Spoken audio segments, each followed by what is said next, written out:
Alright, looks like we're up and going. So let me get the housekeeping stuff out of the way. Let's see how far we get.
Excellent, excellent.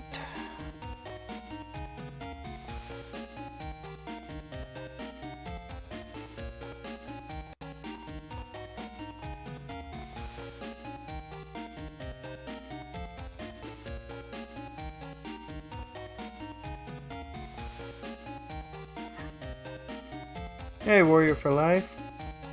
Hope things are going well for you.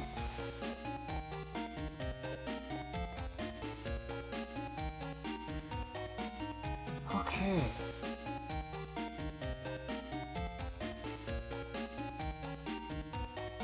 Things are well. I'm on summer break. Oh, awesome, awesome.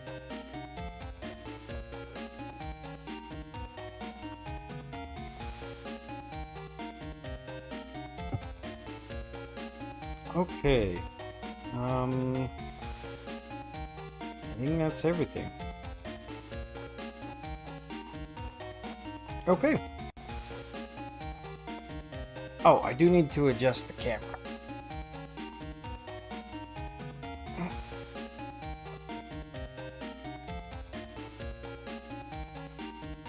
Bring in the game. Okay, that's good.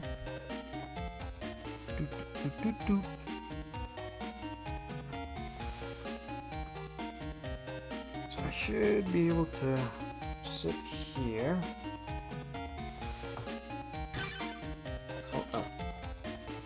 Okay. Also trying to be nice to myself since I failed a class. Well, if you only failed one class, I think you're doing good. So if we're talking about college, I went and I took a degree that usually takes about 4 to 5 years, and it took me 8 years to get it. And it's because I just couldn't focus. I went and did a lot of my generals. I did a few computer science courses, but I was still on like my 4th year before I finally buckled down and decided that I needed to finish my degree. And actually, I had to get married and have a kid. So I had to have my first daughter. And it was at that point that I was like, I cannot be going to school forever. I need to buckle down and get my degree. And from then on, I didn't fail a class. I didn't do full-time schooling anymore. I worked full-time and I went to school part-time.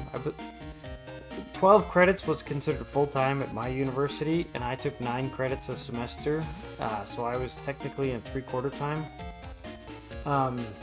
But it was year-round. I did summer semester, spring and winter, and but that was what I had to do to finally get it done. I had to have a kid and realize that I couldn't, because I was failing classes really, just being a bad student. Warrior for Life says, it's college algebra. I'm doing my generals and a major for my degree at the exact same time. And that's how you should do it. Trying to do all your generals first and then mixing in all of your major classes, that's not the way to go.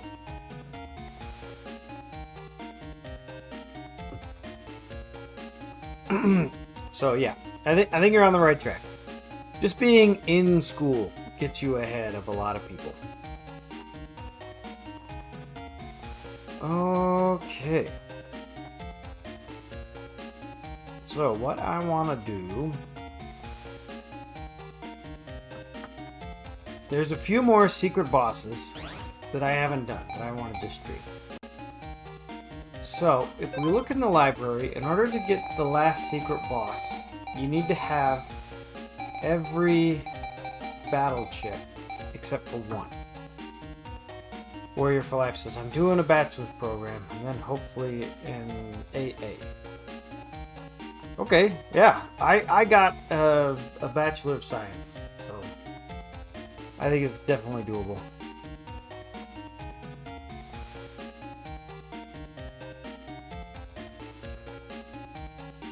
Okay, so we need this one. So 22 is the Murasame chip. We need Gaia 2. So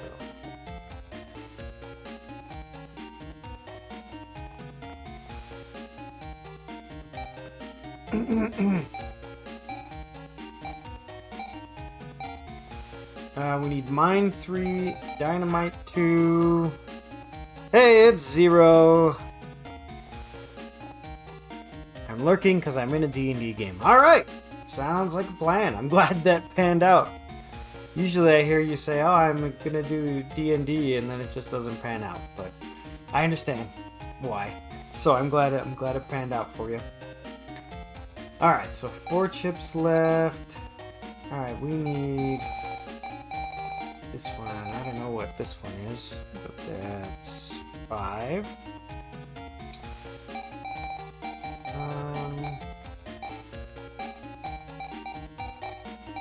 6. I think we can buy that one. Okay, and this is the one that we can't get. Chip 127. 127 is Life Aura. So you can see we have Leaf Shield, Aqua Shield, Fire Shield, Wood Aura, and then Life Aura. That's the last chip you can get in the game. We need every other chip before we can challenge base to get it. Okay, so we've got the rest of these. So 6, 7, 8, 9, 10, 11, 12. So 12 chips left.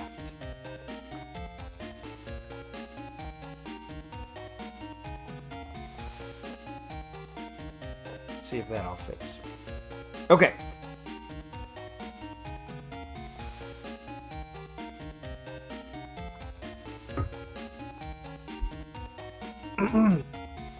So the goal for tonight is to defeat base, or at least get as close as we can.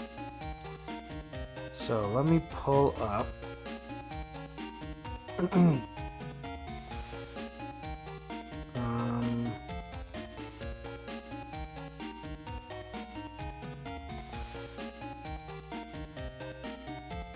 Warrior Fly says, I just realized I recruit tomorrow for the first time. Wish me luck. Oh, recruit like recruiting for a company? Is that going to be your position?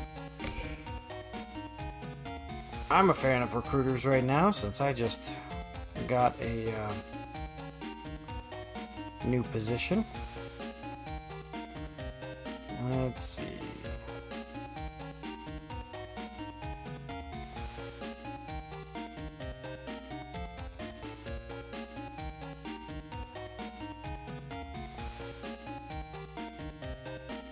Recruit for athletics. Oh, okay, sweet.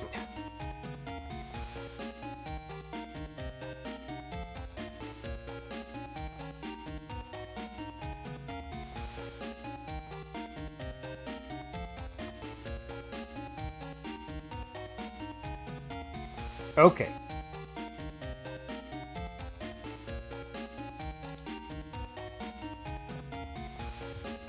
And I got some notes here. Alright, so we should be pretty set. I've made it so we only have to hang out in 3 areas. There's going to be... There's going to be a lot of waiting. It's going to be kind of like watching a shiny hunting stream.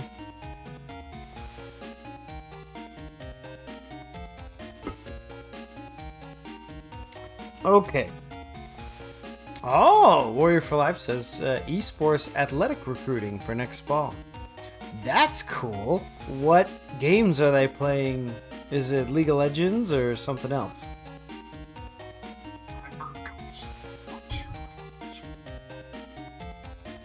I'm also recruiting for American Sign Language organizations. Oh, nice. Nice. Backseat sauce, man. Howdy, howdy. Okay. I think I have... So, first we need to go to Internet Area 12 to fight Feral Man. So... Let's see... let's check the folder. So, this is a special folder that breaks like all the rules that I've been talking about as I've been playing through the game. It's a folder specifically made for virus busting. Oh, and I do have Buster or Max Buster mode on because there's going to be a lot of grinding, and surprisingly enough, Buster Max mode makes the grinding go faster. Okay. Warrior for Life says we do League of Legends, Rocket League, Smash Ultimate, Valorant, and last but not least, Fortnite. Okay. So... Oh, actually... Okay. So we will see how far we can get collecting these 12 battle chips.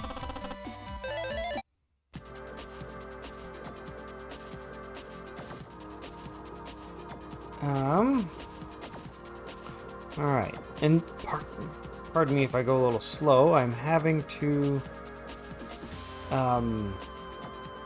use maps to make sure I go the right direction.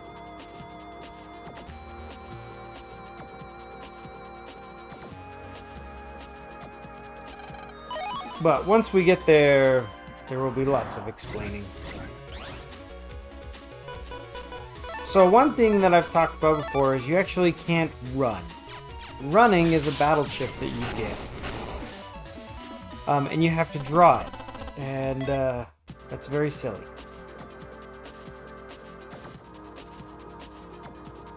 Alright, so that weighs to Area 5, and you want to go to Area 10.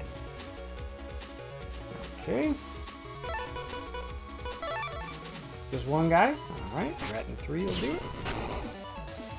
I'm the only female in my whole entire esports team who does Smash Ultimate. I'll bet Zero that's been that's lurking, he's gone to Smash Ultimate tournaments. From what he has reported, there are not very many females there.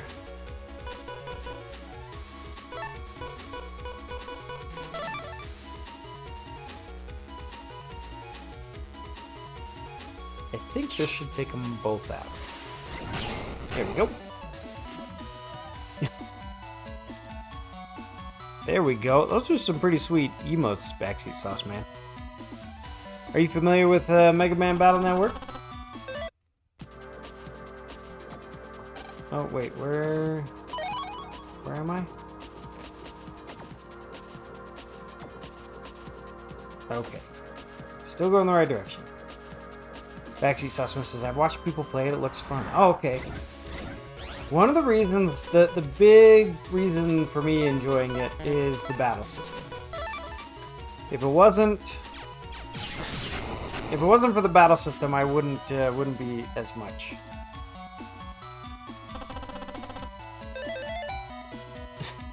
And we got Warrior. Yep, Warrior for Life is also in chat. Alright. So, yeah, we are doing the end game part. Alright, so we should be in Internet Area 10 now. So, this way... This one... One thing that people will know is I struggle with following maps, and the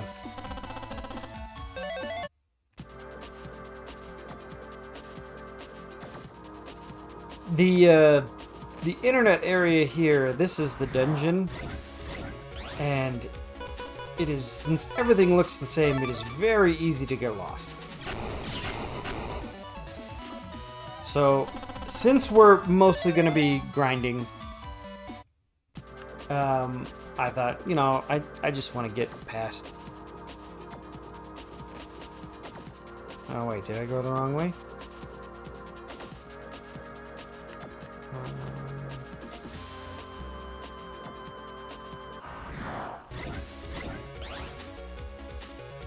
Okay. Nope, I did not go the wrong way.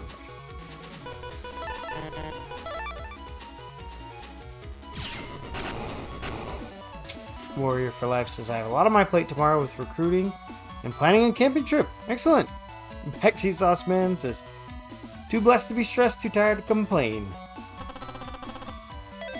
Sounds like a good state. Alright, so we'll walk past here, get the mystery data.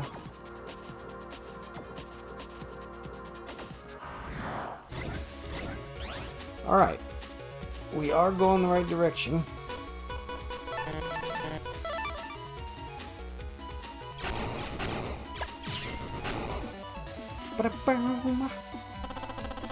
Warrior for Life says, happy that finals are done so I can grind on my ASL major and smash for next fall. There you go. I'm going to attend my brother's graduation tomorrow. He's graduating from college. He has a degree in music.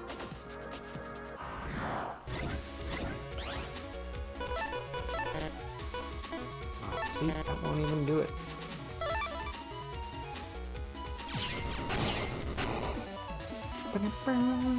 Okay, here we go.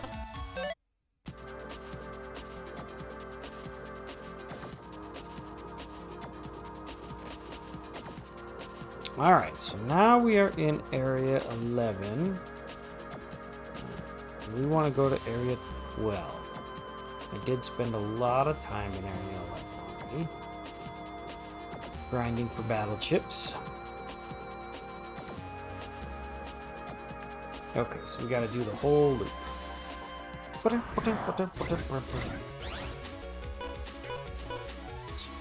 that means Pixel Knight's here.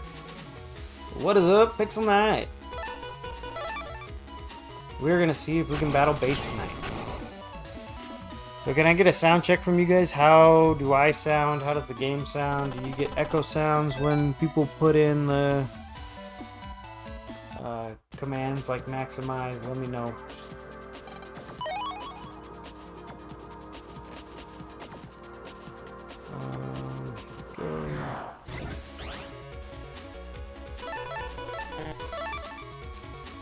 Backseat Sauce and everything sounds pretty good. Excellent, excellent.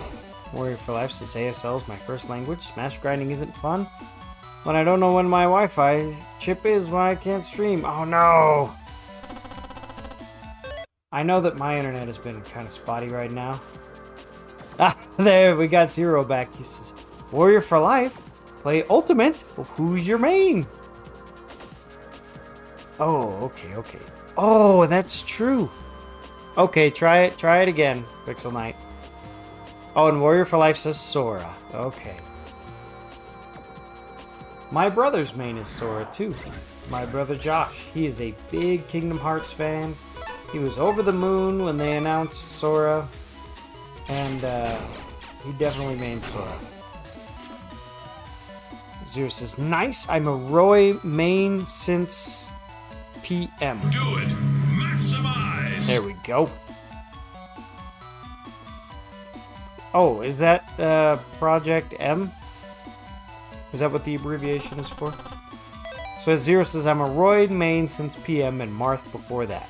Pixel Knight says, I'm also chilling, playing some Link to the Past. Zero confirms, yes, Project M. There we go, there we go. And Backseat Sauce Man throws in Kirby there. I know my friend Bonzinator, one of her favorite characters to play as is Kirby.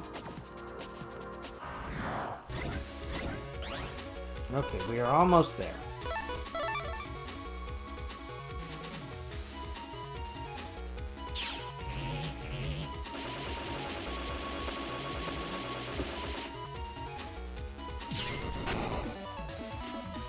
Bum, bum, bum, bum.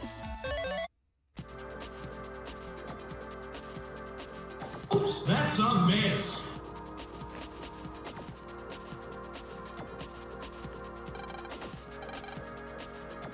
Okay, so we made it to Internet Area 12. And so what this Navi is talking about says you can't go on, play around as much as you like, and that's because this is a dead end.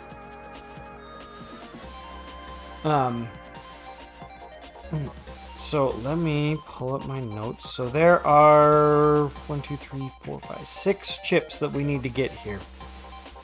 And 4 of them are all from fighting the secret boss of this area.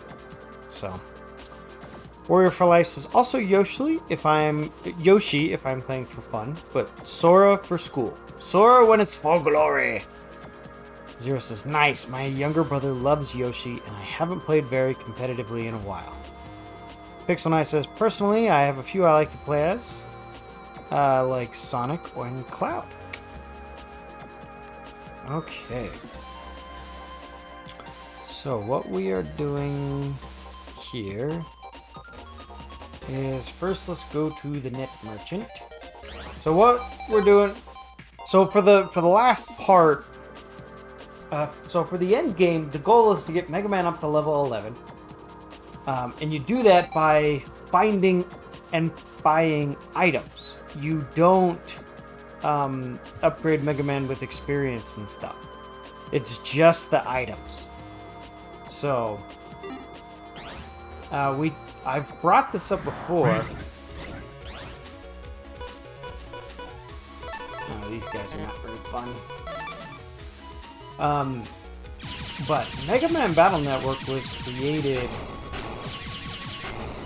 and heavily inspired by Pokemon.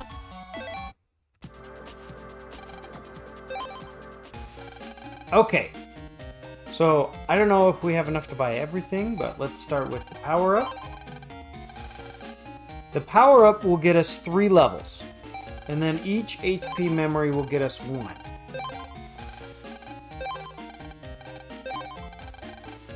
Okay, so we bought them all. I believe the max...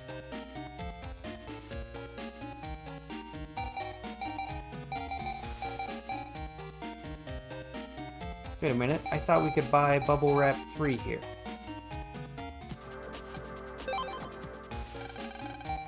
Nope, I guess not. We might have to detour to find that. Okay, so let's check Mega Man's stats. So 93, and then if we use this, that gets us to 96. So there's 1 more HP memory and 1 more power-up that I need to find. So...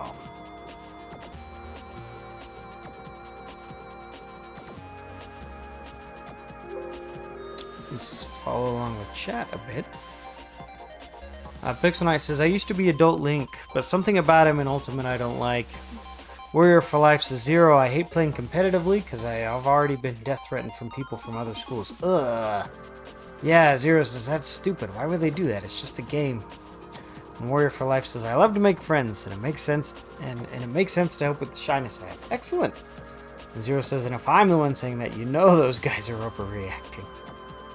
And Warrior for Life replies, people are just jerks to me for no reason. Well, that's no fun. Pixel Knight says, I really wish Adult League and Zelda had skins to represent each main game. For example, a proper Fierce Deity skin for Majora's Mask. And Pixel Knight says, I mean, why not try copy Pokemon in the Game Boy DS era? And Zero's replying to Warrior for Life says, that's dumb. I'm sorry. Hopefully, if you get out of the school scene, people are cooler about it. I haven't done much in a while, but they were fairly nice when I was there. And Warrior for Life replies saying, Zero, a good amount of them got kicked off their team for their school because of my coach defending me. Well, there you go, yeah! Zero says, good, that's the kind of poor sportsmanship and nasty behavior that shouldn't be tolerated. There we go. Pixel Knight says, even Frogger tried copying Pokemon. No kidding, they made a game that's basically just Mega Man Battle Network, but it's Frogger. I'm not familiar with that one. I'm lost. Zero says, Seth can attest I'm not always the best loser, but I've never threatened someone after I lost. This is true, I can attest to both of those. Sometimes Zero has a hard time losing, and he has never threatened someone. But, to be fair, when Zero loses, he's just frustrated. You know,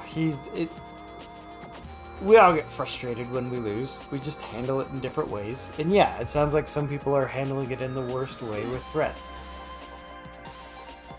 Okay. So, we are going to exit from here, and we are going to go find Pharaoh Man. Now, I always thought Pharaoh Man was cool because of just his design and look in Mega Man 4. I always thought he was super cool. And so, a lot of the Navis in here are redesigns from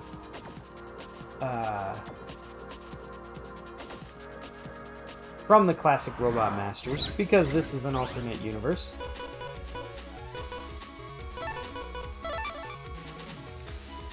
And so they redid Pharaoh Man. Oh, nice. Gaia 2. Is that one of the ones we needed? I think it was one of the ones we needed. Yes! Gaia 2. Alright. So, we're down to 11.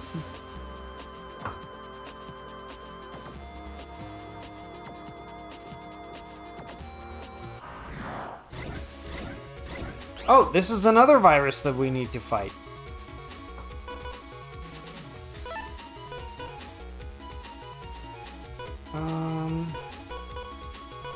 Yeah.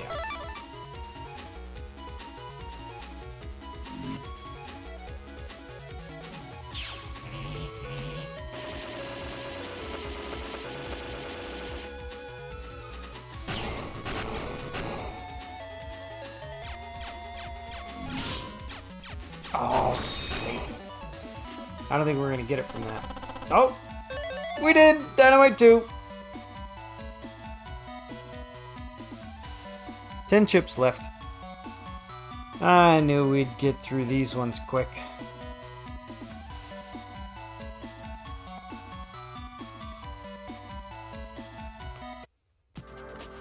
Alright, let's pull the map back up. Where am I? Okay. Okay.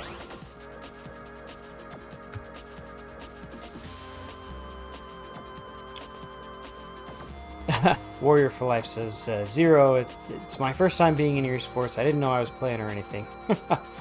Vixen Ice says, last time I played this, I used some of the chips I wasn't at the blue chip trader, and it gave me a second base chip. Yeah! Warrior for Life says, I didn't know I made the team or anything.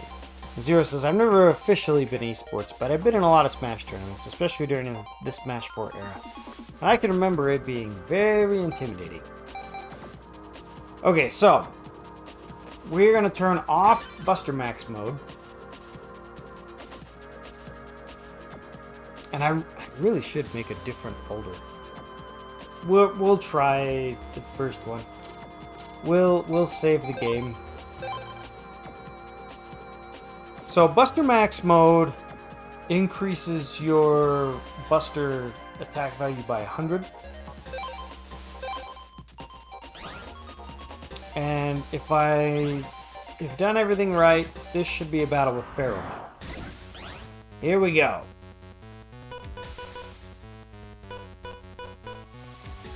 Okay, so let's go here, here, and here. So Pharaoh Man was really cool in Mega Man 4, and I like his redesign. The only thing is he just stands there.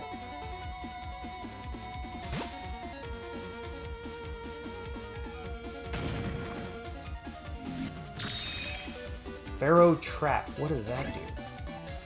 Oh. Okay, so we'll hit him with Proto Man 3.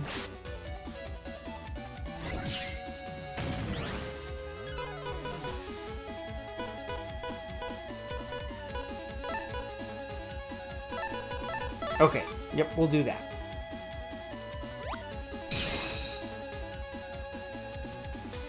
Send another snake egg in there.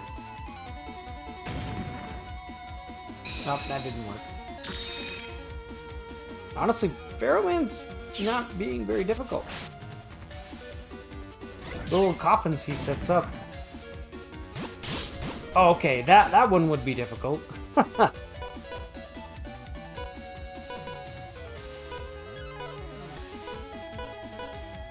Let's also do a rat. M.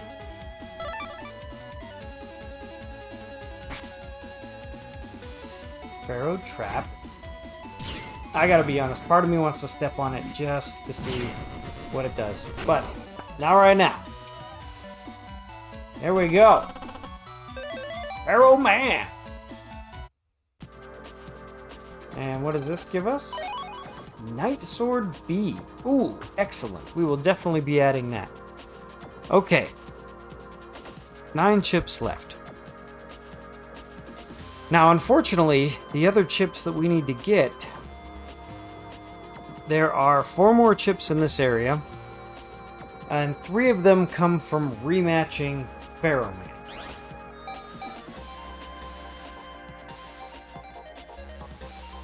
Alright, so let's save.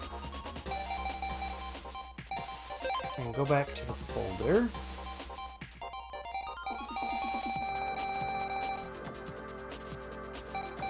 And organize it by code.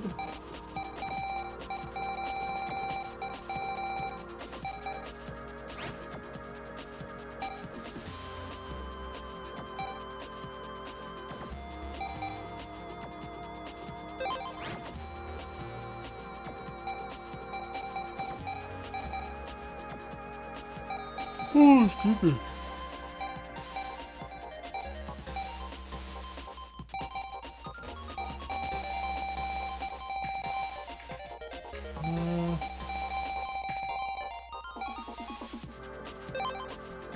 Okay.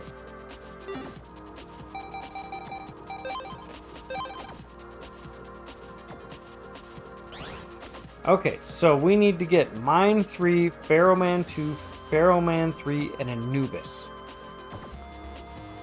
So.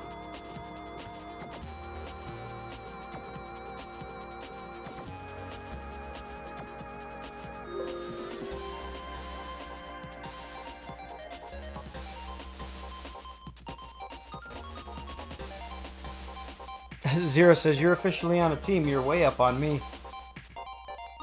Warrior for Life says, I got recruited through a different game altogether. See, in Warrior Life, tomorrow is going to be recruiting for the different esports teams at our school. So that's really cool. Pixel Knight says, on Friday I'm going out of town. Might see if I can get a blue suit for a Doctor Who cosplay I want to do for Halloween and a few videos. Pixel Knight says, in Battle Network, Pharaoh Man kind of looks like a pest dispenser. Yeah, he does kind of, doesn't he? Alright, so I'll keep walking around. Zero says, oh cool. I've always wanted to get onto a team or sponsored. That always seems so cool to me. Okay, so now we need to turn Buster Max mode on.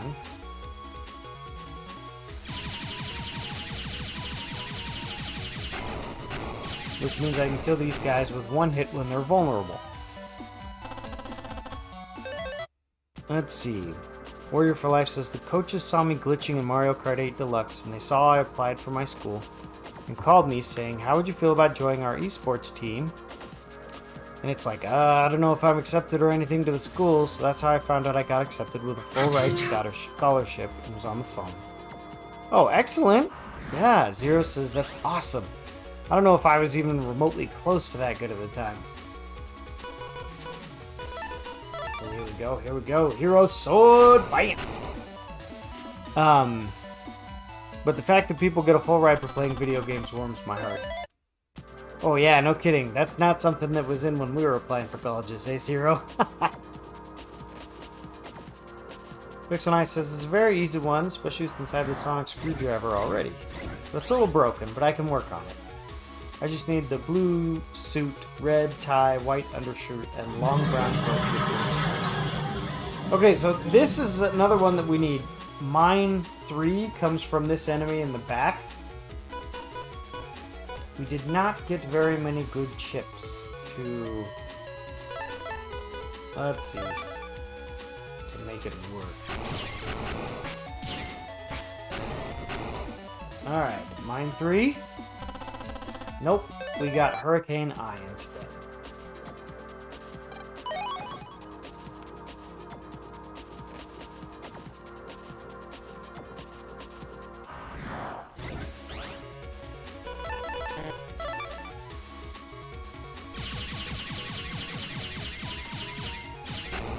Pixel says, and by a little broke, I mean I put too much pressure on the Switch. Warrior for Life says, all I gotta do is keep a GPA of 2.0 or higher, and I had 3.87. In the spring, I had 3.13. I was shaking when I found out I got the offer. Plus, I work with Horse Strength and Raise Energy as sponsors. That's way cool. Pixel says, I wanted to do the 7th Doctor, but the official jumper isn't in my size. And Zero says, Warrior for Life? I would be excited. That sounds so much fun. I've always loved competitive games. My buddies and I play a lot of League of Legends, too. This is true. Oh, man, what? Yeah, I'm just gonna shoot him.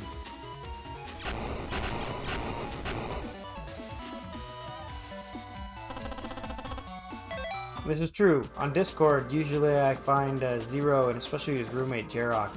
It just always seems to say, playing League of Legends.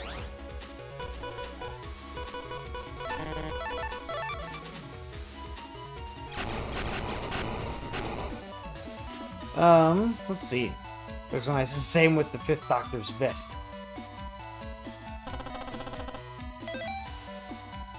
Warrior for Life says, I've never played much of League of Legends. And Zero says, that's fair. It's not for everyone.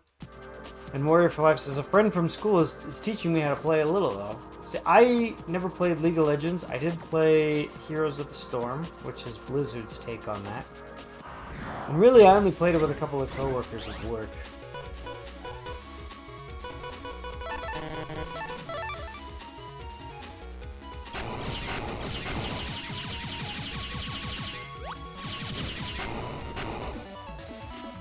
Let's see. Zero says, I'm a one trick. Always been better when I focus on one thing.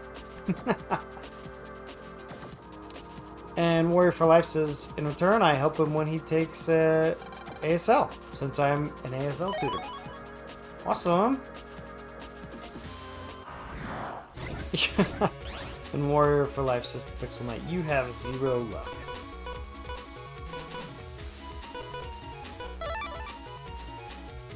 Pixel Knight says, at least if I ever wanted to, I could get the 4th Doctor's very long star.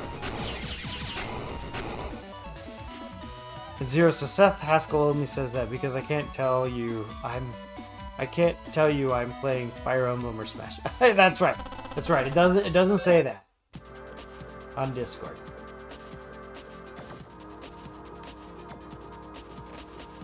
Warrior for Life says, true. Either way, it's gonna look awesome, Pixel Knight. Pixel Knight replies, I'm the one who's doing the 10th, my favorite Doctor, so I'm not too upset. Okay, so we want to get... Okay, maybe this will work.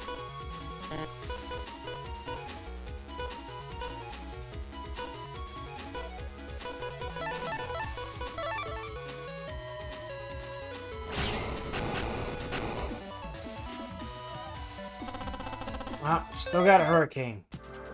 Still trying to look for mine.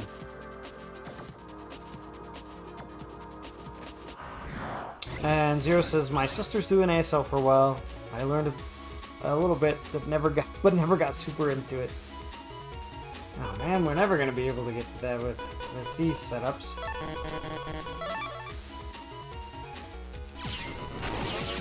And for gosh sake, watch your language. Warrior for Life says, Zero, my language is hard. If you don't stay with it, my friend took 2 years in high school, but knows a lot of swear words.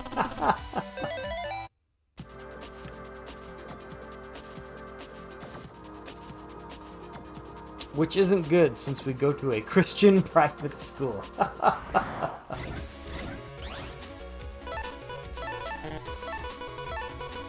And for gosh sake, watch your language. Zero says that's the most important thing anyone can learn in a new language.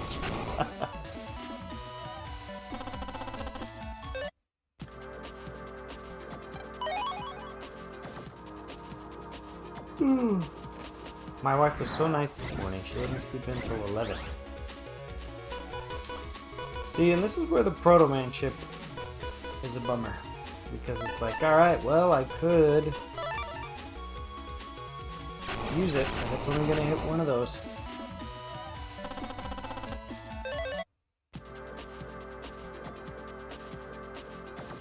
Zero says ASL wasn't the only one either. I tried Japanese and Spanish, but I haven't kept up with them much either.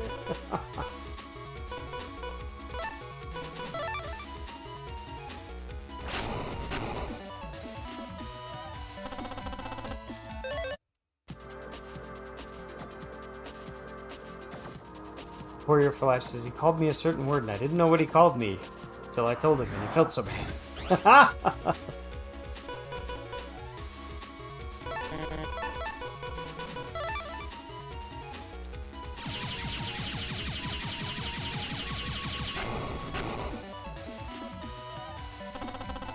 Okay.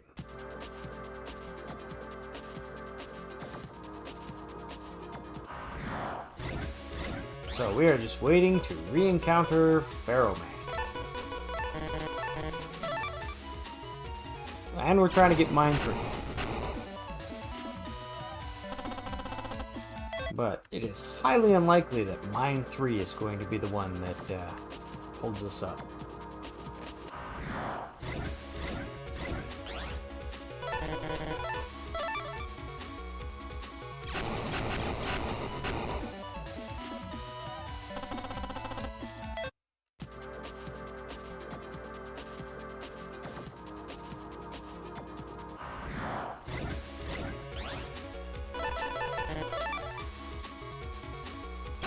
Warrior for Life said, don't mess with the legal interpreter student, I guess. And Pixel Knight says, of course the fourth Doctor's scarf could be used as a weapon. Oh. That was always something I found interesting in school, was we weren't allowed to have weapons, but on Halloween, people had weapons. Pixel Knight says, I'm not kidding. Tom Baker's first cereal, he used to trip somebody. I get my head in the frame. Warrior Flash says, ooh, Deadly was so serious. Yeah. That's actually why I came up with this overlay. I was like, alright, let's, alright, can I...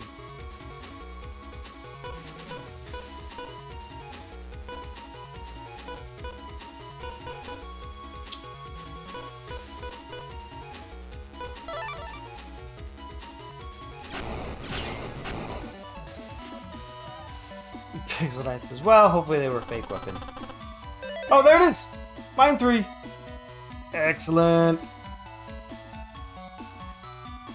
Okay, so yeah, we are just waiting for the Pharaoh Man re-encounters.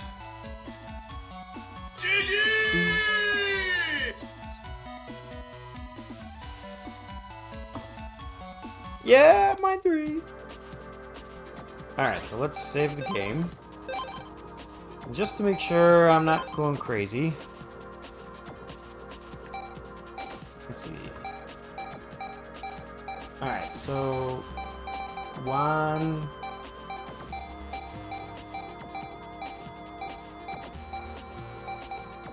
2,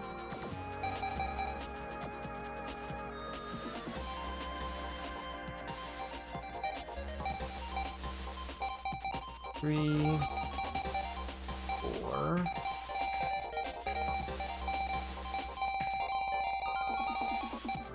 5, 6, 7, 8. Okay. Yes, 8 is right. And I think we're gonna have to go to a different place to get Bubble Wrap 3 now.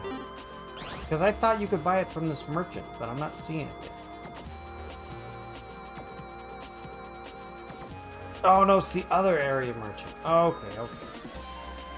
Oh, maybe the other area merchant has the experience and stuff that I'm looking for.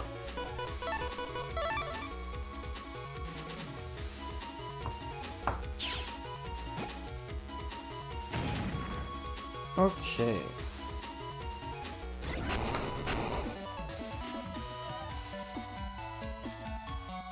Warriors says, I should probably sleep, so Coach Mike and Tyler don't ask how many energy drinks or coffee I've had tomorrow. Yeah. Well, have a good night then. Zero says, yeah, want to get busted. I'm always drinking loads of caffeine. Yeah, I would have had my, I have usually 1 Mountain Dew a day.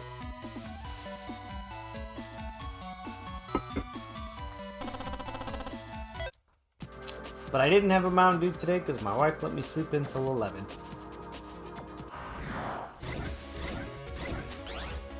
I was up late working on a project, and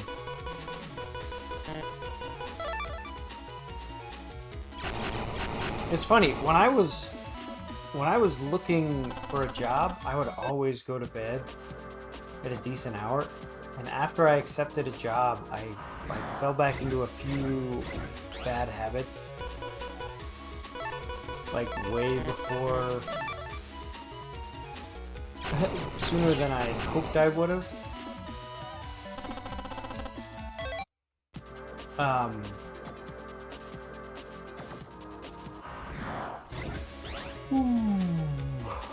Está muy juliado, though.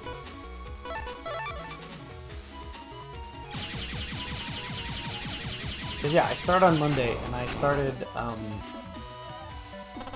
staying up late again. So my wife was very gracious to take the kids to school for me, and then I slept in until 11 and woke up, and we just kind of went about the day from there.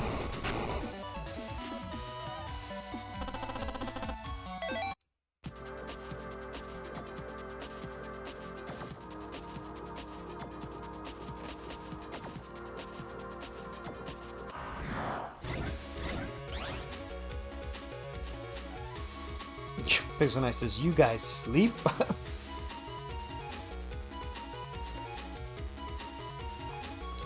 Okay.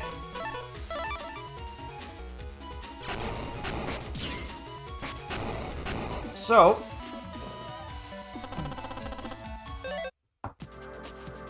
I know that something I talked about when I was playing Pokemon was how I didn't like the experience points grinding in Pokemon, and I said I would like to have a Pokemon game with no experience points. And I was like, I like RPGs that don't have experience points. And or no, I didn't say experience. I said I want a Pokemon game with no levels, where the Pokemon didn't have levels. And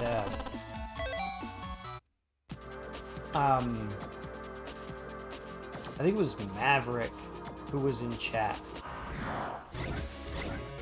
and he was saying, what RPG doesn't have levels? And I said, oh, Mega Man Battle Network doesn't have levels. And he said, yes it does. Mega Man has levels. And that's when we kind of narrowed down what I was asking. Because yeah, Mega Man technically has a level. He's level 96. In order to get him to level 100, I need to fill in the last charge and get the last HP upgrade. And, but I said, you know, I mostly want an RPG that doesn't have experience points. And they were like, oh, I don't know if that makes sense, but this is the game I cite for that. There's no experience points in this game at all. If you want to level up, you either need to find the item or buy it from somewhere. And so the only drops from battles are battle chips and money. And both of those resources can be used in the post-game. So the post-game is all about trying to collect all of the battle chips. Because again, this was based on Pokemon, and Pokemon was about catching them all, or at least it was when I was a kid. And,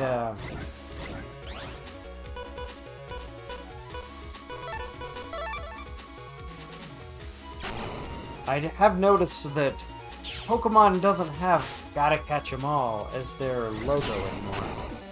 Or not their logo, their catchphrase. And if you notice, over the course of the games, the player is not given the mission to finish the Pokedex as you go through the games. In like in the first game, in the first Pokemon game, the mission is to fill in the Pokedex. That's the mission that the player is given. And defeating the Pokemon League is like something to do while you're filling in the Pokedex. And defeating Team Rocket is just something that happened almost incidentally. So it's like, well,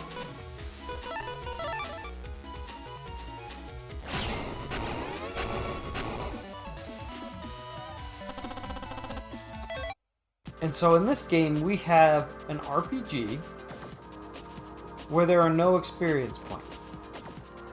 Instead, the way that you get more powerful is by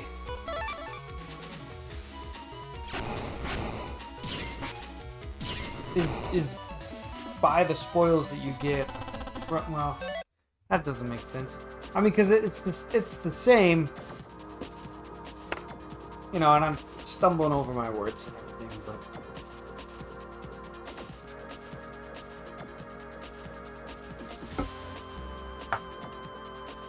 one of the things the thing I like about Mega Man Battle Network is at no point am I stopped because my level's just not high enough. Like, if you're playing Pokemon, if you know the battle system, you can use that to your advantage and win with lower level Pokemon than your opponent. But if at any time you want to try a new team, you have to catch them or breed them and then raise them. You need to spend all that time putting in all of the grinding to get all of the experience points that you need to level them up. And Mega Man Battle Network does it a little different. Instead of that, we have the battle chip system, where instead of getting experience points, I get money and I get battle chips. And I can use the battle chips to trade in for more battle chips. And I use the money to buy more battle chips or upgrade my memory and whatnot.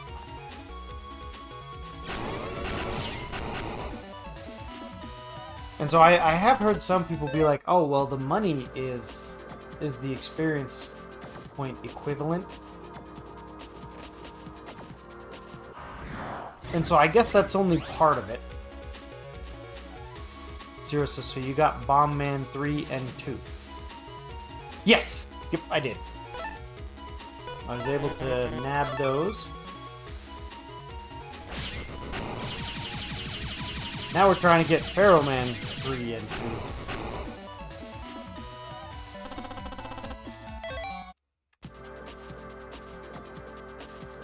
So we're doing a similar thing, trying to re-encounter Pheromone, but we haven't done it yet.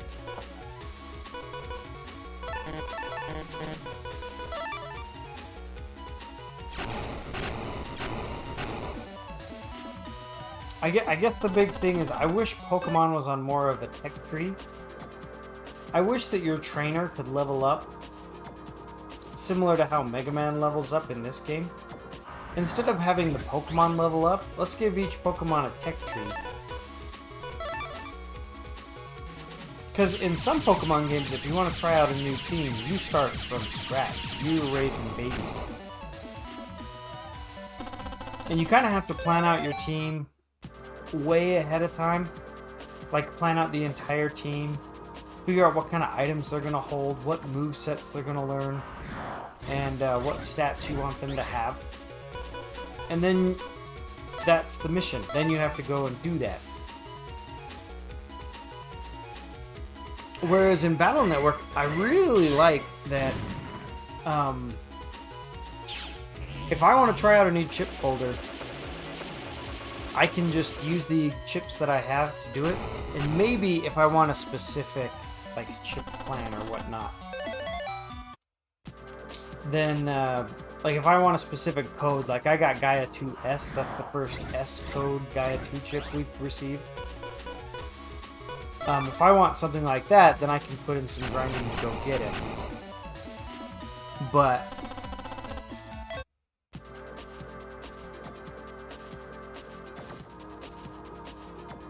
I found that I just prefer that battle system, and so I wish that Pokemon had an option for that. Now, from what I understand, Pokemon has had quite a few spin-off games, and I've played some of them, but in Pokemon Legends Arceus, I believe it still have a leveling system. I have that game, it's just in the backlog.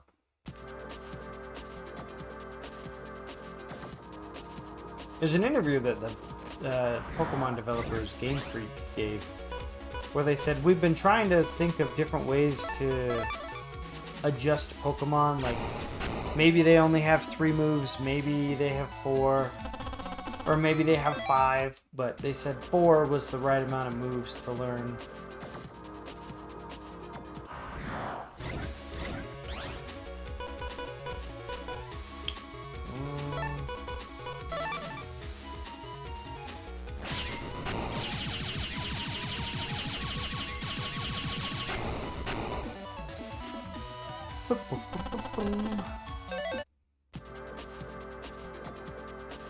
Pixelknight says,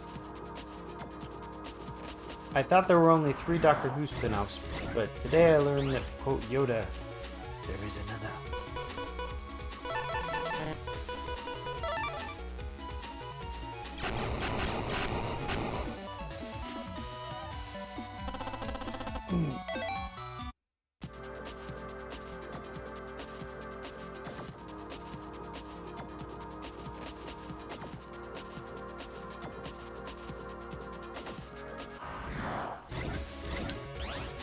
Yeah, I would like a Pokemon game where each Pokemon had a tech tree. Because right now there's items in Pokemon called technical machines, and you use those to teach moves to new Pokemon.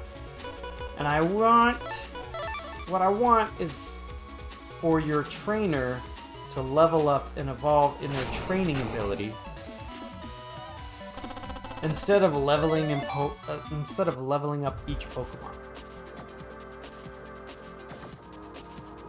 Instead, maybe your Pokemon have a tech tree of what they can learn, and instead of having 100 levels, let's say they have 10 levels instead. And as your trainer is raising that Pokemon, they will become more familiar with that Pokemon's tech tree. And that way, instead of using technical machines to change the moves that your Pokemon knows, let's say that instead your trainer can, I mean, maybe they still use a technical machine, but your trainer is able to train the Pokemon with whatever moves that are available in the tech tree. So if I had a Charizard and I wanted to, and I decided I wanted an Arcanine on my team, after training Charizard, my trainer is already familiar with how to teach Pokemon a lot of different fire-type moves, like Flamethrower and Fire Blast and Fire Spin. And so when I get a Growlithe and I start training it into the Arcanine that I want, let's say my Pokemon only have 10 levels, and by level 3 I can teach Growlithe all of the, basic fire attacks that my trainer knows how to teach. And then when my Growlithe is level 10 and I use a Fire Stone to evolve him into an Arcanine, by then my trainer knows how to teach all the fire moves that I would want it to learn.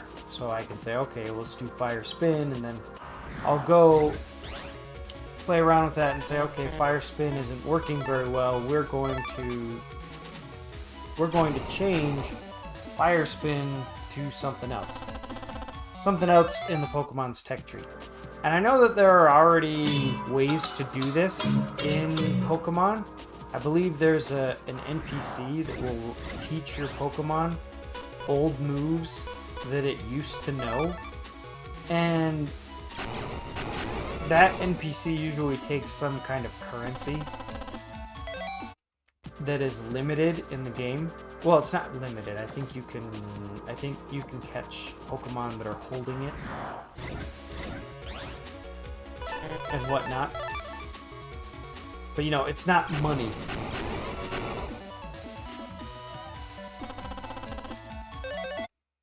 So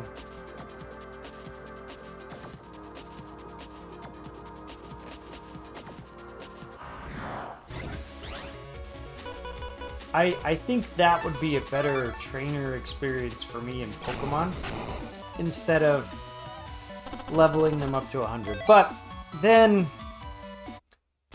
if Game Freak was going to implement that, it wouldn't even be in a mainline series game. Because I feel like the mechanics of a mainline Pokemon game are just untouchable at this point. It feels like.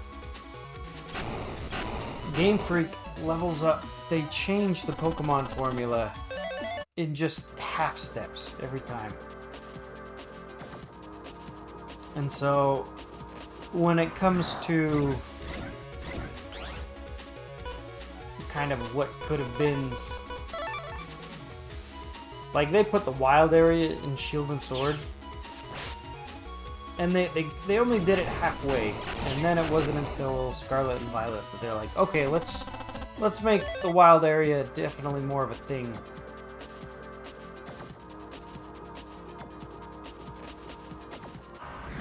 Ooh, excuse me.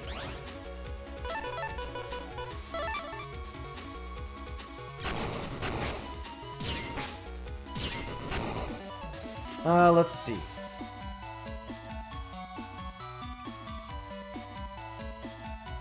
Pixel9 says, imagine how much that would take to make every single Pokemon even. If it doesn't have a single Pokemon, that's a lot to make.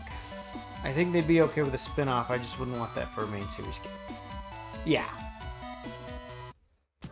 And like I said, this would 100% start as a spin-off. Like Pokemon Legends Arceus. That game, I feel like that game is Game Freak saying, let us try something, anything. We'll make it good, we promise.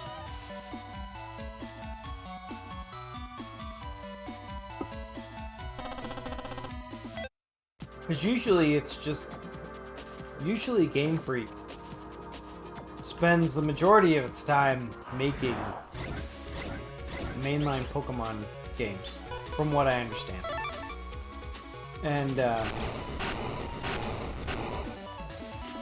And Game Freak would usually be the ones in charge of the mainline remakes too. That's why these latest ones, what is it? Brilliant Diamond and Shining Pearl, those were given to a different developer that wasn't Game Freak. And I really believe that if we didn't have that, then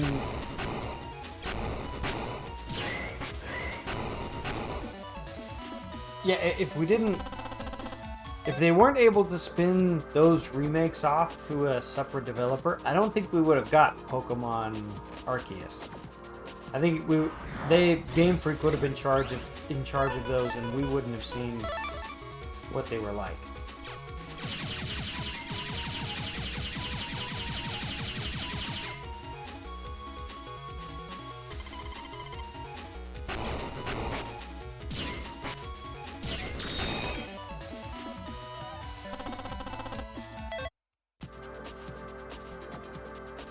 But, you know, this is all because my relationship with RPGs has changed a lot over the years. I know we've talked about it before, but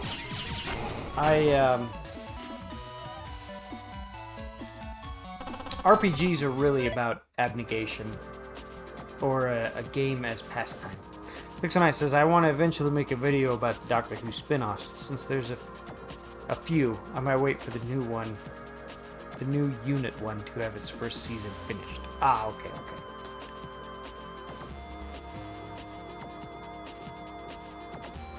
Come on, Farrowman.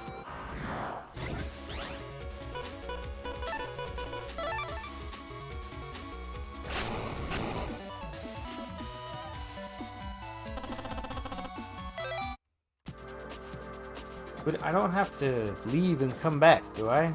For Farrowman to appear? I don't think that's right.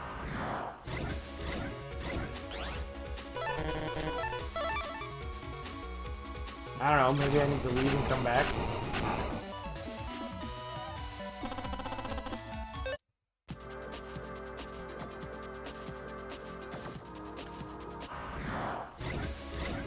Because, yeah, when I was a kid, RPGs were my favorite genre of video games. And that's mostly because they took a lot of time. I felt like I got the most bang for my buck when I was playing an RPG.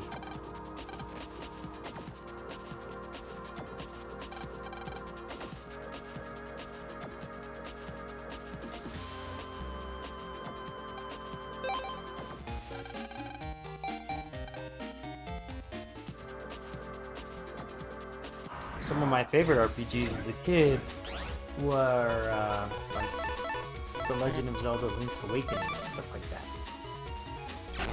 I really liked playing Golden Sun when I was a kid. Golden Sun was super fun. But I just know that I wouldn't like the battle system now. And unfortunately, that's such a big part of an RPG, just RPGs is the battle system. That's the whole reason I like Mega Man Battle Network, is I really like the battle system.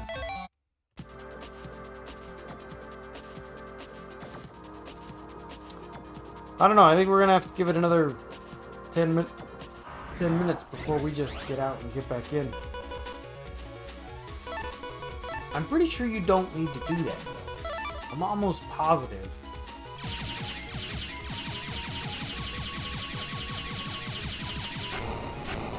But to be honest, I've never done this before, so. But we should get Arrowman rematches.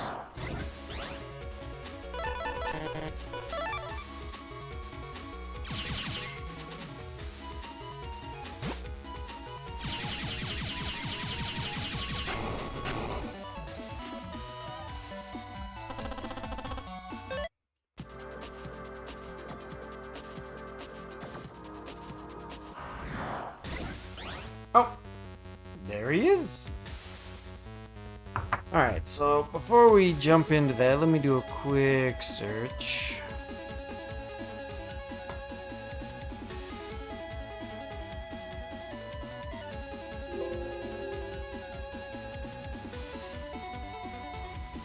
Alright, so we need Pheroman 2 and 3.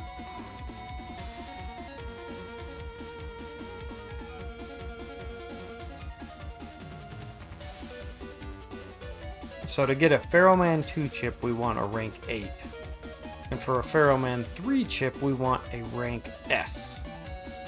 Now rank S is really easy to get because we're going to have Super Buster or Buster Max mode on. And for Muramasa, we also want an S. Okay, so we're going to get an S rank this time. So to get an S rank against a Navi, all you need to do is beat him in under 30 seconds without getting hit, which is really easy if it only takes 2 shots to kill him.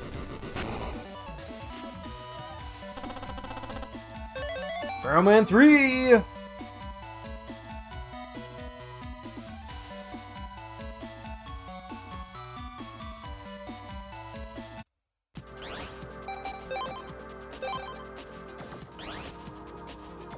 Alright, so if we see him again, we can take...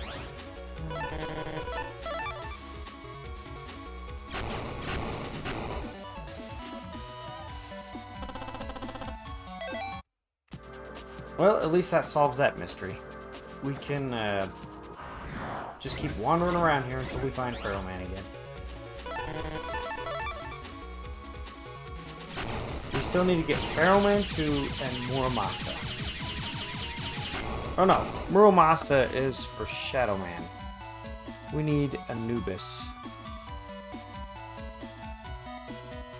Defeat Pheroman with an S rank. 50% chance to get Anubis. Okay.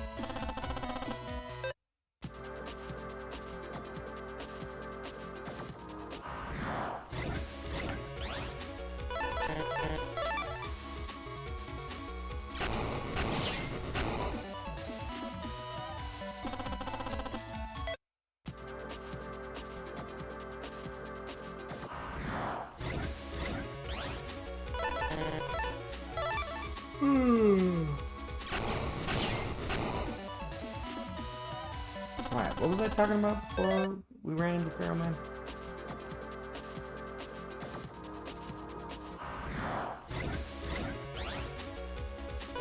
Was I still rambling on about the Pokemon game I'd like?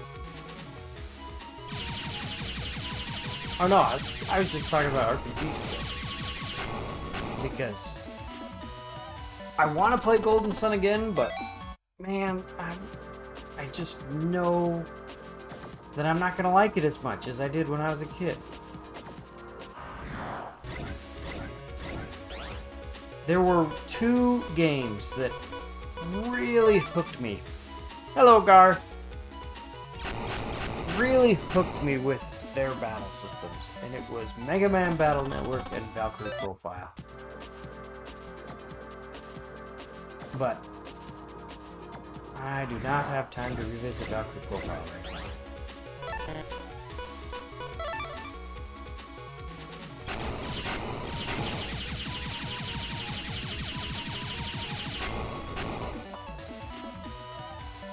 Oh, there we go! Gar says, I 100%ed this last week, got 176 chips. That is what we are doing. We have 7 chips left until we can challenge base. We need to get 2 of them here. We need Pheroman 2 and Anubis. So we're going to see how far we get tonight. Did you have Buster Max mode on when you were doing the post game? Because I do, because it makes the grinding a lot easier.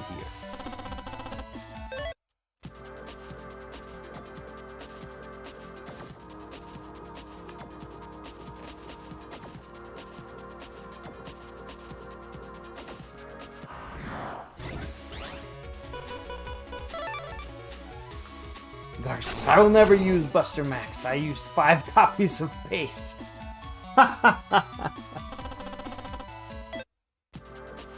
That might be even better than Buster Max.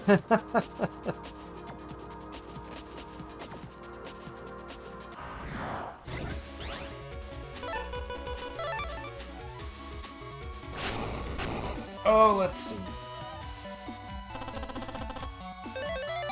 Because, yeah, there are some RPGs that I would like to play, but I feel like they're just too long. Play or replay. Like the oh, there he is. Okay, so we're gonna get an S rank on here, and we're gonna go for Anubis. I mean, I could try to get a rank 10. Will that get me Pharaoh Man 2?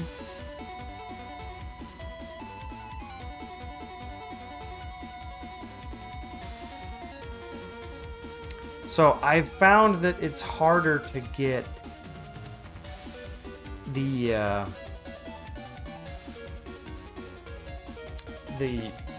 2 chip when you have Buster Max mode on. So, world. Alright. Come on, Anubis. Nope, Pharaoh Man 3 again. Okay.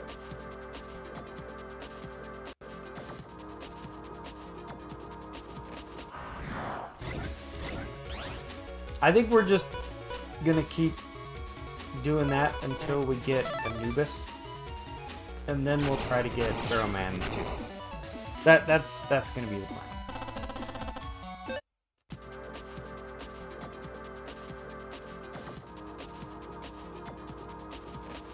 Cause yeah, I would like to replay Legend of Dragoon,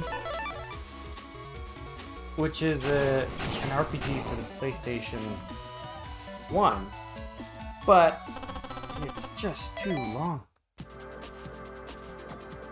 Gar says, though I will never use Buster Max, I'm happy that it's an option. Yeah, we discussed why they would put that in there on the first stream where we did this. There was one time where I got beat and I hadn't saved in like an hour. And so we lost almost an hour of progress. And I said, I'm going to turn on Buster Max mode until I get back to where I was. And so we used it for that.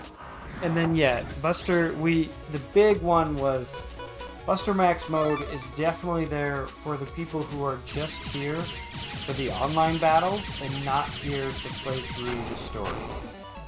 Because then you just turn on Buster Max mode and you just rush through the story so that you can get to the online battles.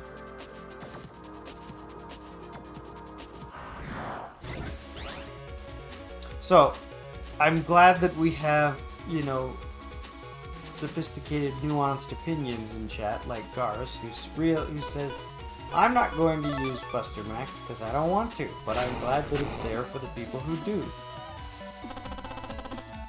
I made the how save states change Super Mario Brothers video a while ago, and a lot of people were like, a lot of the comments on that video I got were, you just don't like this or that or whatever, you know, stop picking on emulation and stuff like that. And I was like, no, I was very specific when I wrote that video that I did not take a stance on whether or not it was good or bad. And that's why the title of the video is How Save States Change Super Mario Brothers. I didn't take a stance on whether it was good or bad if you did it, but I did put in there that I felt like if you were going to play through Super Mario Brothers for the first time, and you played through it with save states, the change that it would make to the game would be to make it a worse experience to play through. Because part of that game is the game teaching you how to explore its stages. And if you don't learn that skill by playing and replaying the levels, if you don't replay any levels and instead use save states, then by the time you get to the end when they have mazes, it's going to feel very unfair. I have a different video on my channel that talks about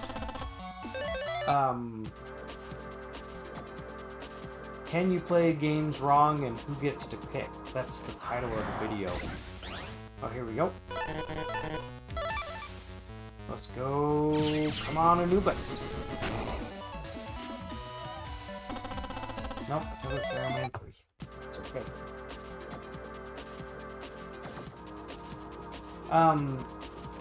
And in that video, that was probably my most like highbrow video essay that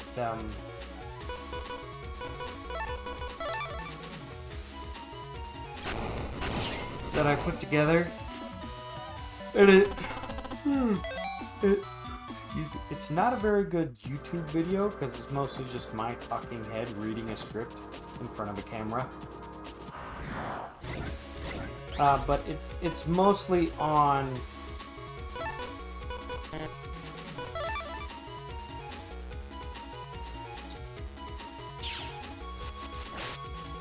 it addresses this question specifically. Like, if you use save states, is that wrong or is that bad? And I come down on the side of no. What I do in there is I filter game design reviews through a couple of different English literary critiquing tools, which is Death of the Author. Oh, what was the other one?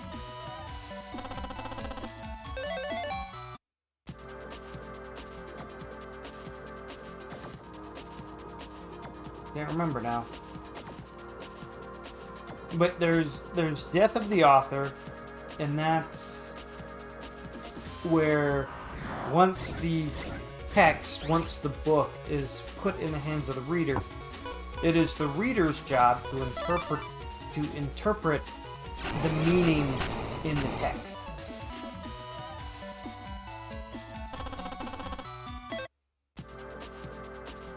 And the other one is where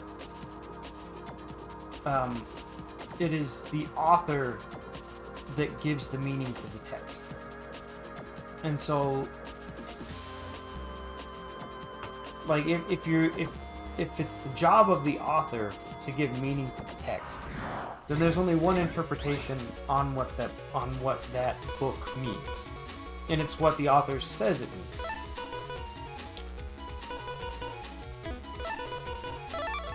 And that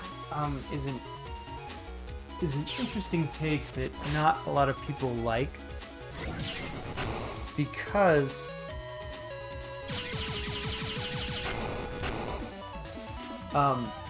it just narrows down how you're supposed to interact with this book. Whereas Death of the Author says, okay, well, instead of the author giving you the interpretation of the book, it's up to the reader to determine what the meaning of the text is. And if you do it this way, then everyone can interpret the book differently. Pixonisis, or if the author is a terrible person like Frank Miller. See, and a lot of people will say, because you can apply this to like television shows as well. So, like, I like The Cosby Show, and when viewing The Cosby Show, I prefer to go with Death of the Author and separate the namesake of the show, Bill Cosby, who, you know, I used to have a much higher opinion of, but don't have as high of opinion anymore, from The Cosby Show itself. Because I think The Cosby Show is great.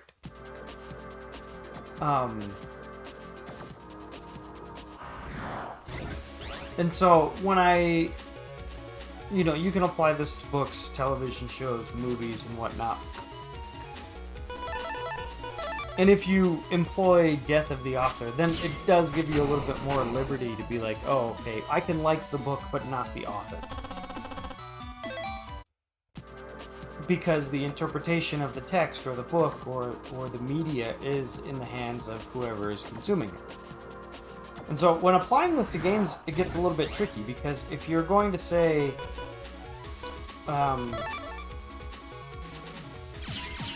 if you're going to say that there is a right way to play the game, what you're saying is that the game was made by a game design team, and the game design team had a vision of how you would interact and play the game. And they designed it around their vision of what it was going to be. So they would say... And that's where the mechanics come in. The mechanics shape how you interact with the game.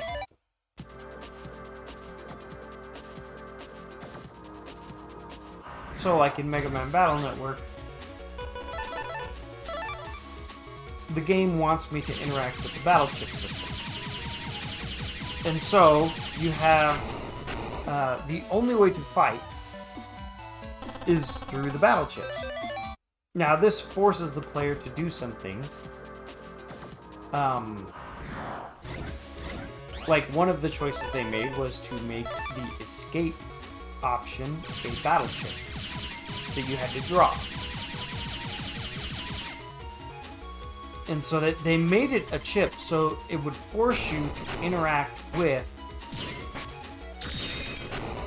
the battle system. You had to craft your deck or your folder to have escape included in mind. Zero says, this is such a difficult argument because on the one hand, yes, they had a vision, but on the other hand, Wizard idiot. You could do all sorts of silly things that are fun, if not more so. Competitive meta. Yeah, and in that video I bring up that Super Smash Bros. Was the whole reason that got me on that topic. Because Masahiro Sakurai has said up and down that, you know, when he created the game, he envisioned it to be more of a party game. But then you have the competitive Melee community that have taken the mechanics that they don't like and removed them from the game. So certain stages are not allowed. There's no banned characters in Melee, I don't think. In fact, I think there's only one banned character in any Smash Brothers deal. I think that was... I think they just... I saw a video by Zero on YouTube, and he said that they just banned Steve from a certain tournament circuit, like a major one. And this was the first time a character has just been straight up banned. Like there have been local scenes that have banned, like Bayonetta and other instances for it. But this was the first time that a character was just outright banned because there was some exploit that could be done that just kind of ruined the game. And so it came to, well, is it wrong? Is it wrong to take Sakurai's work on a game like Melee and play it in your own way? And, you know, the conclusion I came up with was, if you're going to adopt Death of the Author, then what you're doing is you're taking the role of game designer upon yourself. So if you're gonna play Smash Brothers the way that Sakurai intended, then you include all of the mechanics that were included. So you have all the characters, all the items, all the stages, you know, everything that he put in to shape the experience of that game. And that changes it into, and that creates a pretty fun party game. But Sakurai also included that you could turn those off.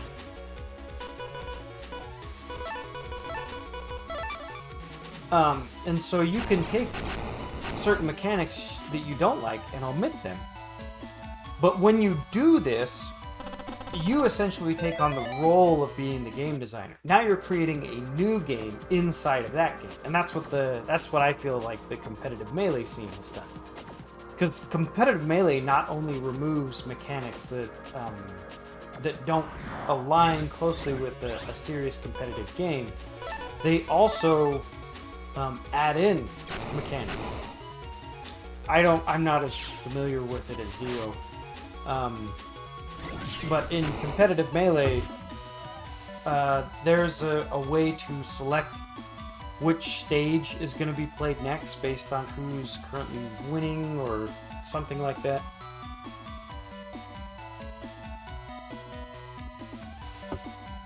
Like before you play a match, some people you'll go through mechanics that are not found in the game to determine what stage you're going to play. These are not enforced by the game systems, these are enforced by the tournament. Things like that. Pixel Knight says, seriously, do not support Frank Miller. He may have wrote 2 of the best Batman stories ever, but everything else he made is bad, and a little bit yikes, to say the least. For example, the only female character in his book, All-Star, Batman and Robin is not meant to be lusted after Batgirl, the teenager, and said a few things about certain moves. Yeah, we don't like that. User the Tron says, I can't remember if they ask you in the beginning of the game, but at the Pokemon League, they ask you, do you want 1, to become the champion, 2, to find the treasure, or 3, to battle Momoa. I think that's how you say it on here. So does that choice impact the game, User the Tron? I haven't played Pokemon Scarlet and Violet yet. It says nothing about Pokedex. Yeah! That was a topic I brought up a little bit. I'll jump back to that for a second. I noticed this... Pixel Nice, sorry, I brought it down. No, don't worry about it. Usually the Tron says it doesn't really impact the game. Okay. So, I played through... This was... Now, I haven't played it yet, and it's okay that we're talking about this, because the reason that I noticed this in the Pokemon games is before, this must be like 6 or 7 years ago by now, but there was one point I determined, hey, if I get a 3DS, I can actually have every Pokemon game on it. I could get the old games on the Virtual Console, Red, I could get Gen 1 and Gen 2, and then I could get the remakes for the Ruby and Sapphire, and then you can play all the DS games. So from Ruby and Sapphire, I can go to Black and White 2, X and Y, and then the rest of them are all 3DS games. And so I got them all, and then I ended up playing through them, and I noticed as I was playing through that when you start your Pokemon journey in Pokemon Red, the goal of the game is Professor Oak giving you the Pokedex and saying, your mission is to fill in and complete the Pokedex. And the other 2 missions of defeating Team Rocket and getting all the badges and beating the Pokemon League, they come later. And as I played through the games, that slowly started to change. So it starts out very much finish the Pokedex, and then I think around Generation 4, they start saying, oh, here's your starter Pokemon, why don't you challenge the Pokemon League? This will be a good test of your skills as a trainer. And then what they do is they give you the Pokedex. What they do is they give you the Pokedex and say, hey, this will help you in your quest to go through the Pokemon League.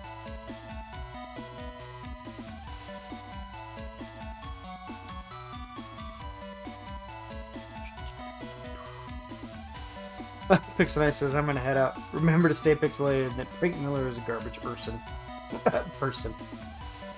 Alright, have a good night, Pixel Knight. And then by the end, the last game that I played,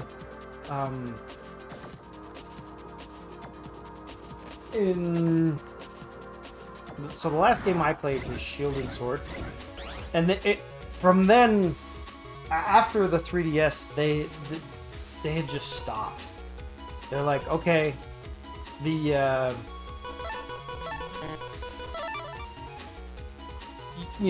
mission is you and your rival. What's his name? I can't remember his name. But the game opens with the current champion and his Charizard, and your rival, your buddy. Oh, here we go. And you're there, and your buddy just says, I want to beat my brother and be the champion. Yes, we got Anubis. And the Pokedex is almost incidental. It's like, oh, the Pokemon professor doesn't even study, they're studying the giant Pokemon, Gigantamaxing. They're studying Gigantamaxing. They're not even studying, completing the Pokedex is just incidental at that point. They've completely switched.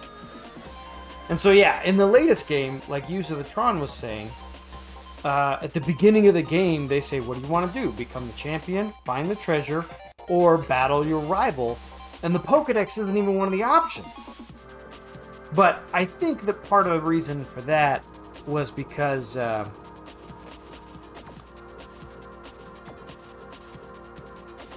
when it came to the Pokedex, a lot of people were irked, myself included. I was irked. I wasn't full-blown upset that that not every Pokemon was going to make it onto the Switch. But I had just completed a living dex. That means I have one copy of every Pokemon in the Pokedex, except the mythical Pokemon, because I hate that. So I have a Pokemon Home account, and it has one copy of every Pokemon. So instead of having just a Charizard, I have a Charmander, a Charmeleon, and a Charizard. And I thought this would be really cool. I can transfer all of my Pokemon up to the next game, and that'll help me complete the Pokedex in each game moving forward. But by that point, completing the Pokedex had become just not... Okay. Completing the Pokedex was not even close to being the main part of the game anymore, so...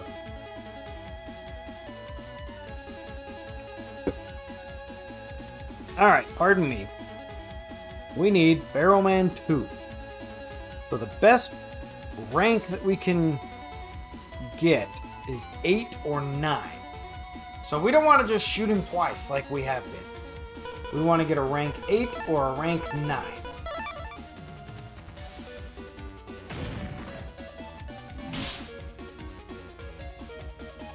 Ooh, we can step on the trap now to see what it does. Whoa!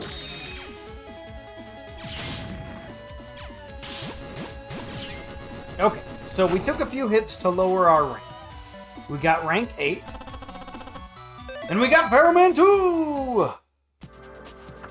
Excellent! Barrowman 2, that's the last one we needed in Internet 12. Awesome.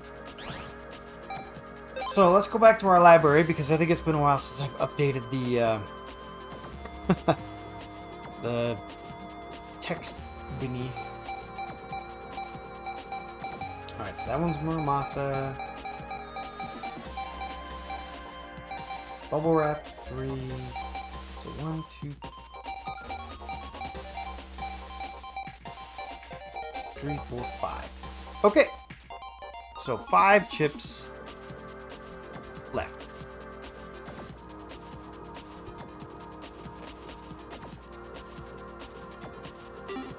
Excellent.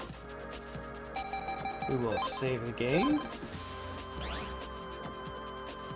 And we will head out. So let me open up my map again. So we want to go to Internet Area 15.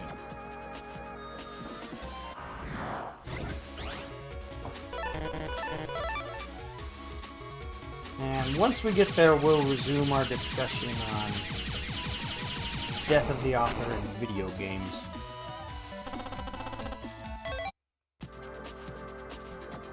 Alright, so I need to get out of here first. See, and you would think that maybe Seth would take the time to learn all the map as I'm grinding here. Nope. I didn't.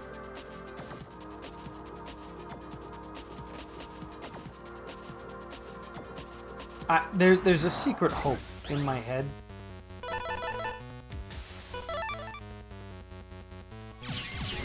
That, what we get? Roman 3. Yeah, there's a secret hope in my head that in future games, the internet won't look this bad. I mean, come on, it's just the...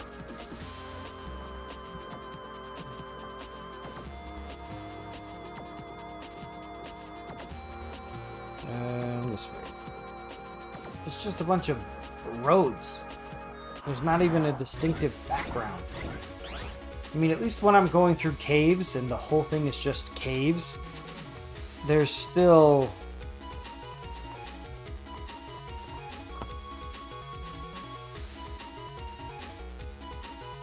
Okay. Even when I'm going through caves, there's still, like, unique formations and backgrounds and stuff. But I just have roads on this background that I'm like, Oh,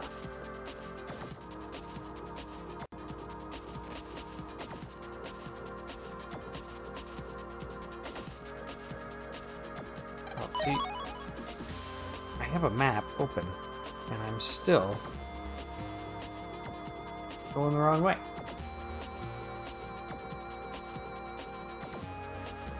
Oh, okay, I need to go this way.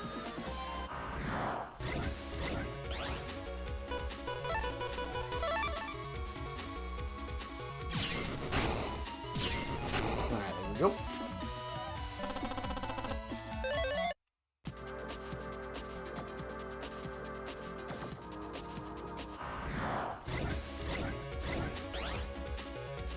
Perfect.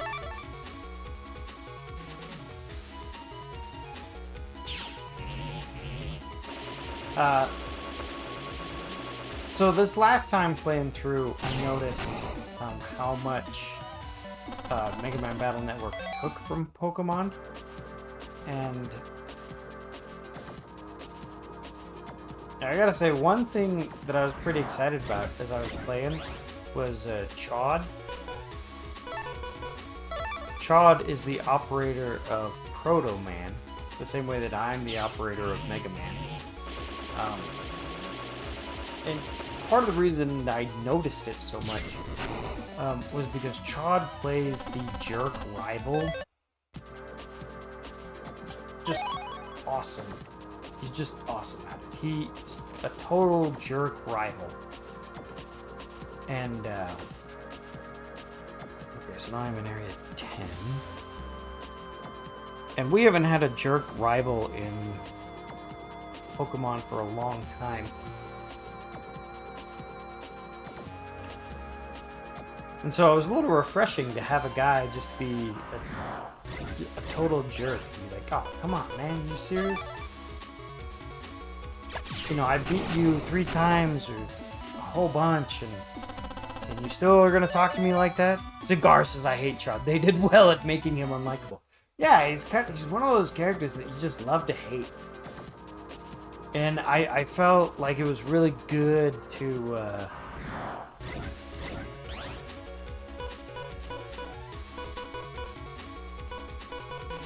it was just really good and fun to have that included in a game.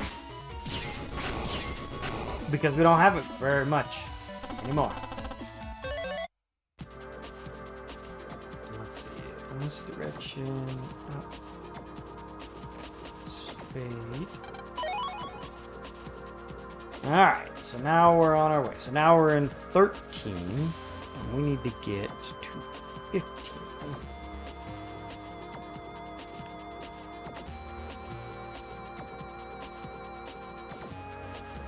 Okay.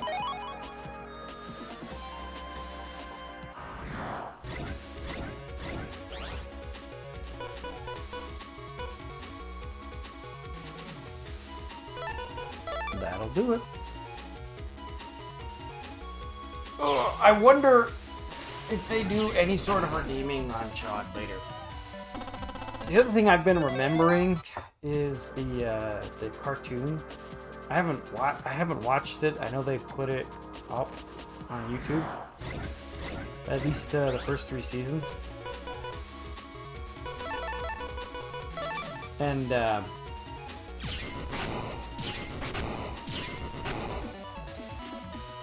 I can't remember if they do any redemption for Chod in that series either, or if he's always just the reluctant, I don't like you, and I think I shouldn't have to be working with you character. Okay, 14. Oh boy. Oh, I remember this. I hated this.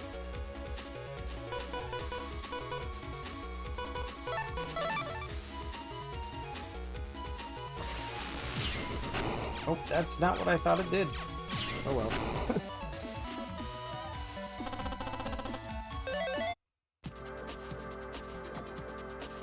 Body burn. That right there was a disappointing chip to me. You can get dash, which lets you rocket across, just like the enemy. And then you can get this one, and I thought it would do the same thing.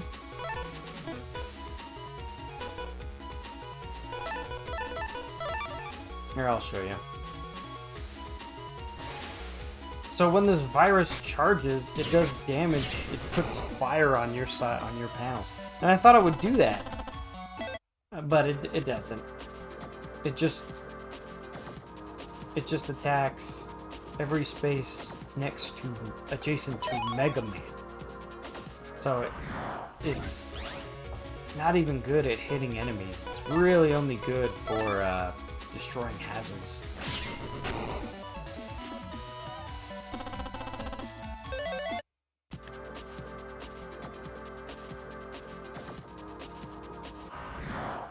I've already done quite a bit of grinding here. This is where you encounter Magic Man,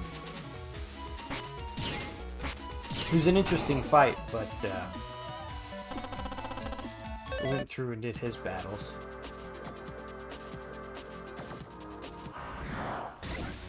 Oh yeah, speaking of Magic Man, should we do it? Let's do it without Buster Max mode. Even though this is not the folder I would use for that, we will do it anyway. Now, Magic Man doesn't move very much, so it's mostly dealing with all the hazards that he puts up. And his attack is mostly just a straight line.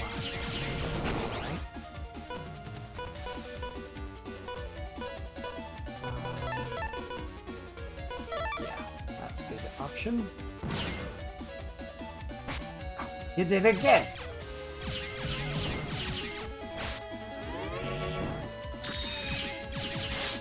Shoot.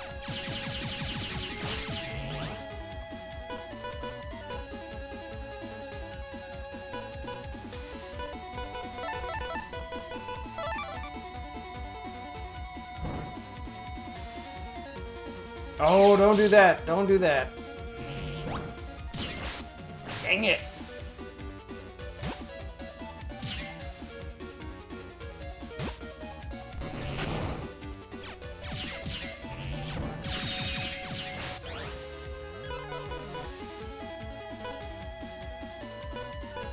I'm fine with a lot of things, but no stealing.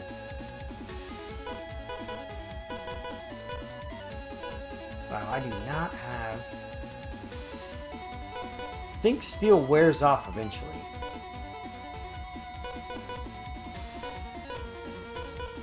Really? These are my best options? Alright. Shark Man.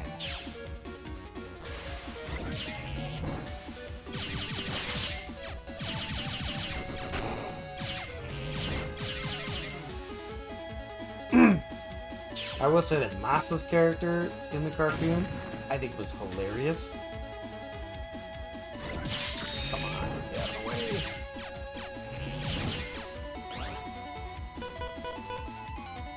Oh, he's only got 50 left. Let's see if we can hit him with the Pro Man Tree before the end of this comes back. Got him.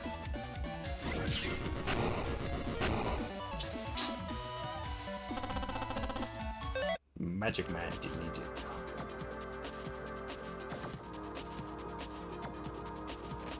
Where am I?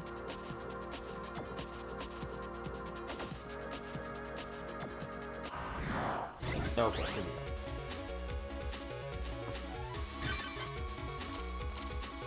Because, yeah, I will say, turning on Buster Max mode, it very much robs the fun of the battle system. If you could just take... If the strongest thing in your arsenal is just the B button, which it is. My Buster currently does 500 damage, and there's no battle chip in the whole game that does that much damage. Okay.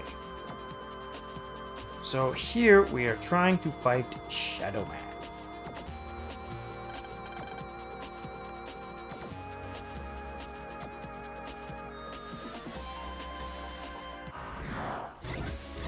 So we're gonna do the same thing. I haven't... Another great thing that they did in later games was they made it... Dang it, this guy's 250.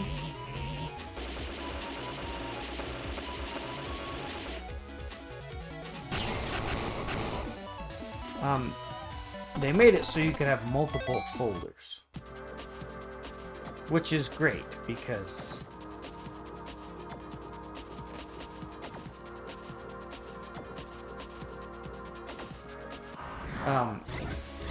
like right now, the folder that I'm using right now is just for virus busting.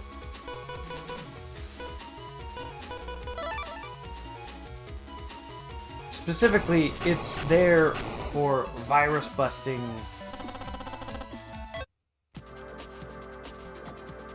to raise my rank in the random encounters. Oh! Ah, that's the last power-up. Alright, we just need a lot more money. Wait a minute, wait. There it is, Bubble Wrap 3.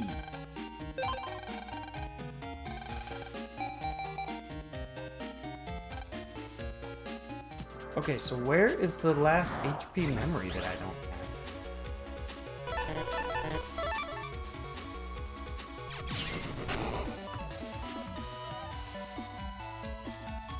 Okay, and that's it. 4 more chips left until base. And those 4 chips are the Shadow Man chips.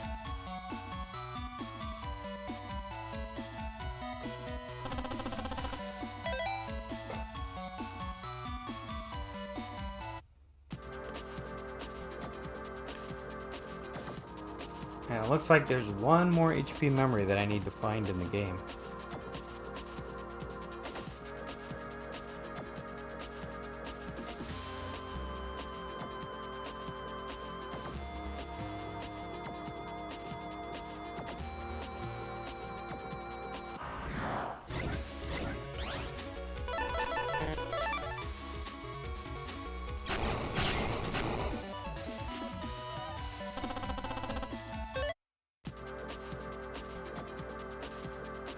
See, that's just me. That is just mean. Hiding the path under another path.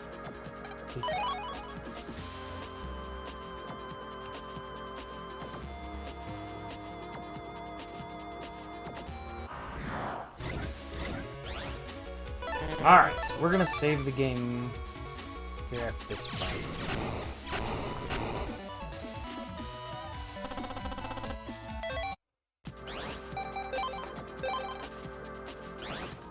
The Shadow Man should be right here. Okay, let's turn off Buster Max mode. Again, I have never fought Shadow Man. The same way I never fought Proto Man, or Pharaoh Man.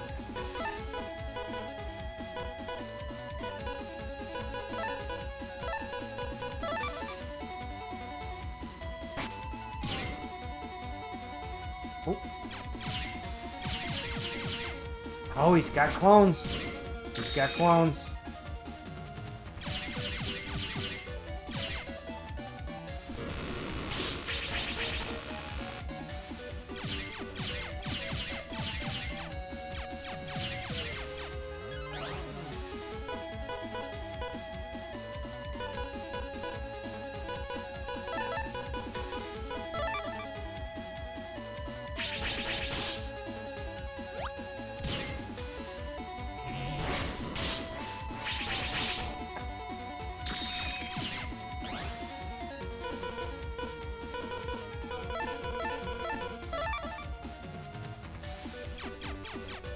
Oh, what are we doing? What are we doing?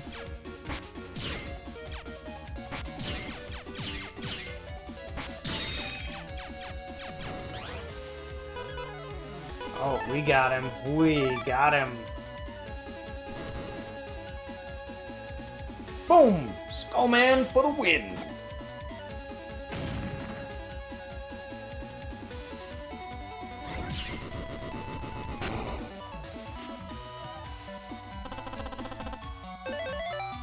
Okay, Shadow Man S. 3 chips left. Okay, so at this point, we should re-encounter Shadow Man, and we're pretty much going to do the same strategy. We're going to just obliterate him until we get Shadow Man 3 and Muramasa. And then we will take some damage and try to get the Shadow Man 2 chip.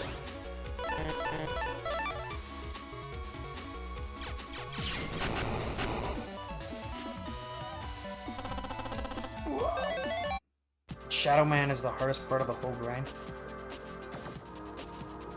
Oh, I imagine he would be very difficult to beat to S rank if you did not have Buster Max mode on.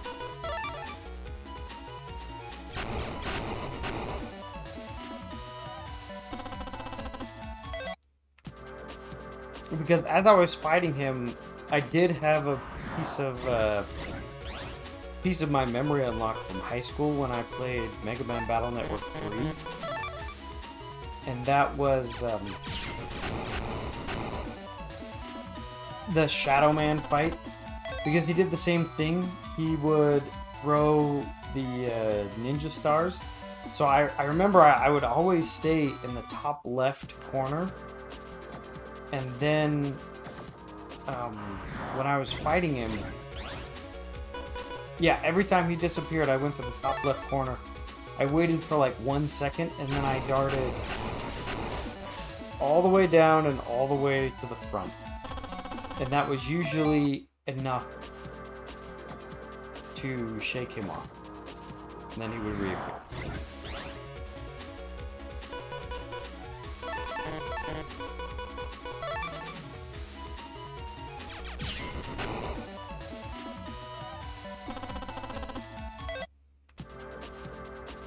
Okay.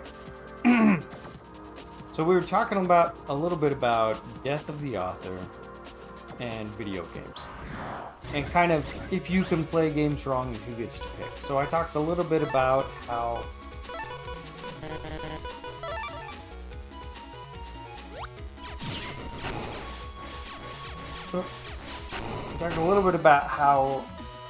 you know, when the design team is making a game, they have a specific way that they have designed the game to be played. And they put in the mechanics to kind of reinforce the design. One of the best examples of this, in my opinion, is arcade high scores. When the developers of those old arcade games were putting together how the scoring system worked, they wanted the techniques. They wanted to value certain techniques over others, and they did that by giving them a different score.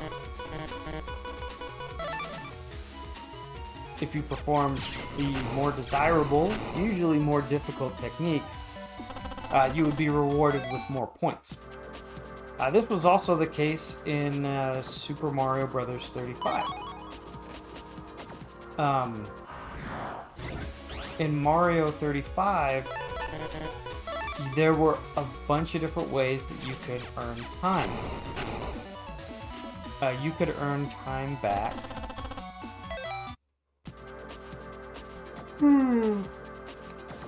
Yawning, but not tired. You would get 1 second for hitting a Goomba with a fireball, but you would get 2 seconds if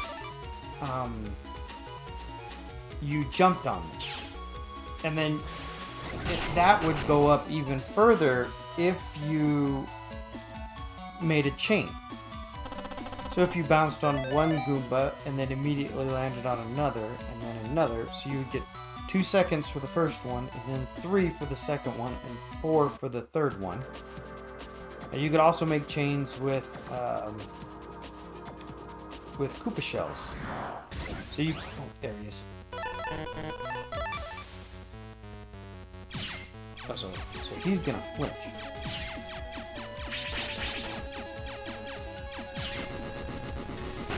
Alright, under 30 seconds, didn't get hit. Gives me an S. Oh, and we got the Muramasa! Oh, yeah! That is a sweet looking battle chip. That looks way cool. What does it even do? I don't actually know. Alright. 2 chips. Left until this.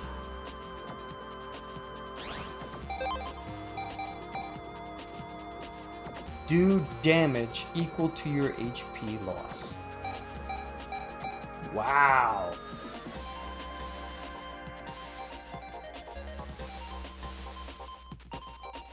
What is the attack range on that? Is it 1 column like the rest? I'm gonna look that up real quick just to sate my own curiosity.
Okay. Muramasa, do damage equal to your HP loss. Slashes 1 square ahead.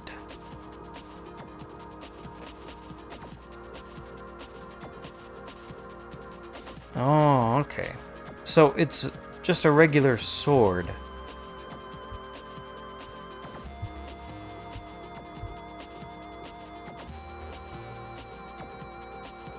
Okay. Well, that makes it less valuable. I mean, it's a really cool chip. I love that art. But hitting an opponent with just a single sword is going to be tricky. Alright, we want Shadow Man 3.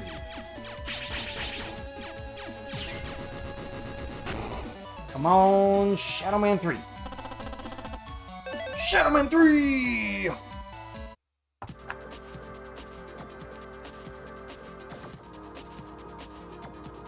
Alright, we just need Shadow Man 2.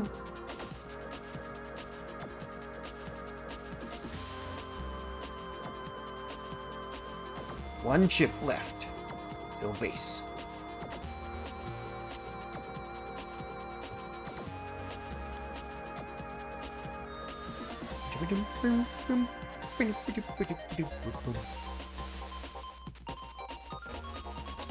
Okay. And yeah, since we've been talking about Pokemon so much, one of the best examples of death of the author, I feel like, is, oh, shoot. Is a Nuzlocke run in Pokemon. In Pokemon, the Pokemon community have just invented their own rule set that is nowhere represented in the game and is strictly enforced by the player.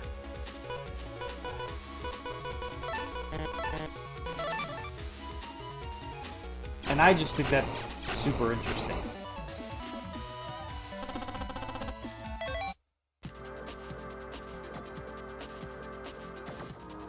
But again, the stance that I came down on was it.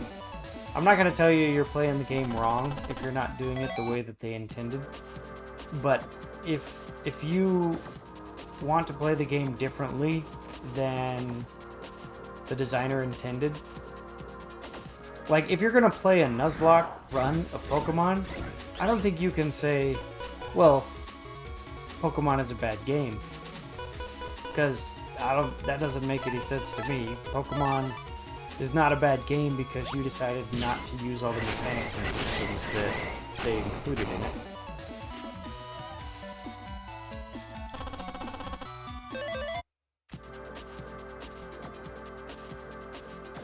So I feel like when people play older games like Super Mario Brothers and then they say, oh, you know, it was such a bad game. It was a different game, because especially the NES. The NES library is super interesting. Just in the fact that what people made back then was they made arcade games. And the big draw for home video game systems was that you could play arcade games at home. That was the big draw. It wasn't until much later.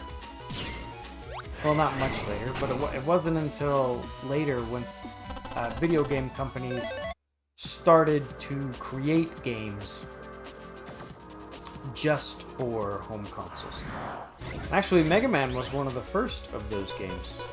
Capcom, all of their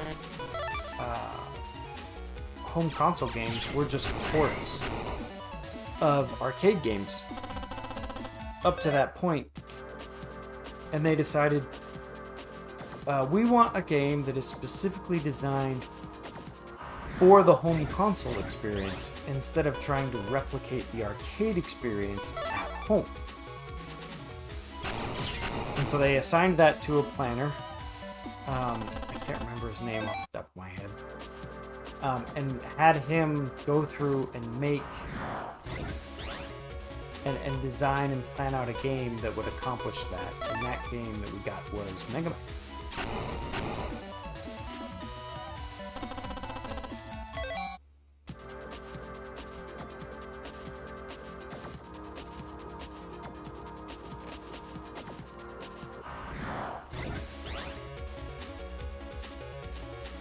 but I found that there's just something about NES games. And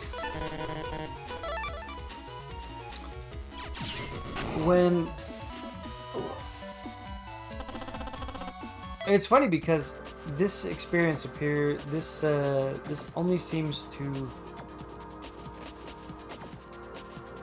I don't know. So I have my 4 daughters and I have some nephews that enjoy video games, and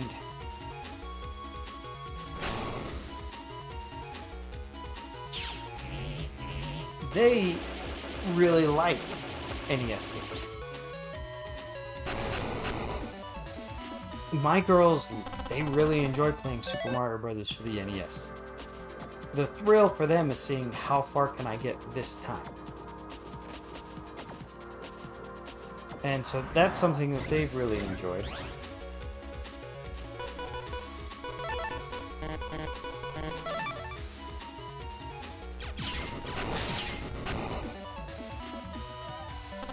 And same with my nephew. We went to the Super Mario movie, and after the Mario movie, my nephews wanted to come over and just hang out and talk about the movie with my girls and such. And so I ended up bringing all of them down here and kind of going over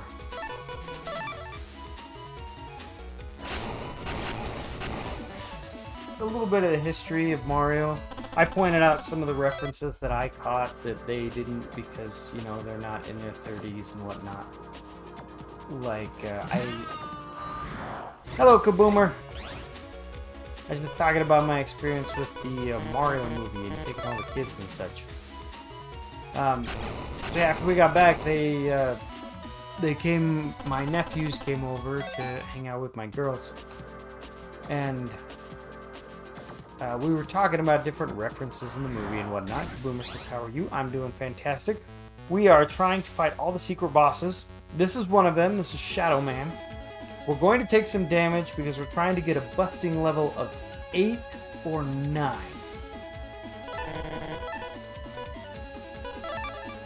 So we'll get one shot right off the bat. We'll take a hit there. We'll take one more hit. Okay. Okay, come on. Shadow Man 2. Shadow Man 2! So yeah, I am doing wonderful.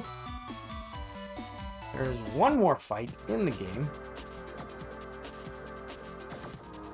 So we can make our way to that now. I think I know the way. Okay, this is a really cool fight. This is the version of Rush that is in this game. So yeah, Gar, you'll have to let me know how this went for you. Because this is one thing we've been talking about, the cheat that Capcom has in this game, which is Buster Max mode. Buster Max mode does not work here.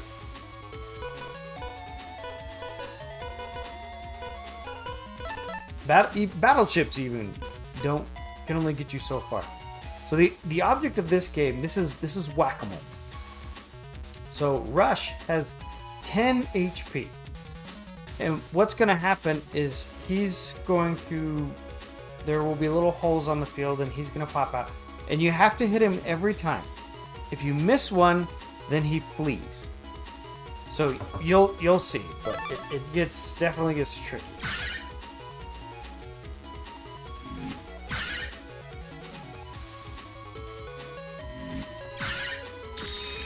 I'm not going fast enough.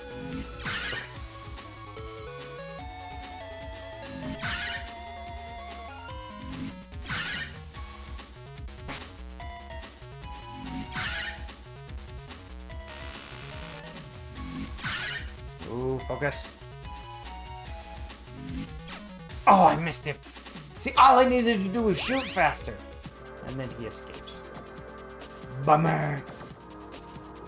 So yeah, doing that was incredibly tricky.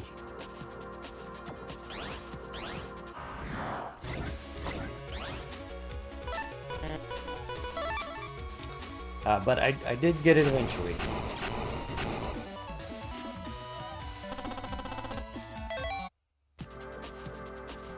Okay, so we're going to save the game here. So we're about to do a fight that I've never done before, so we can see in our library that we have now collected every chip except one.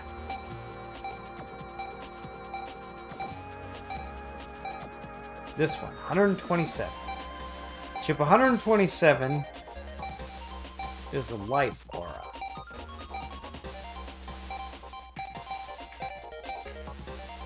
And this is the guy you get it from. His name is Base.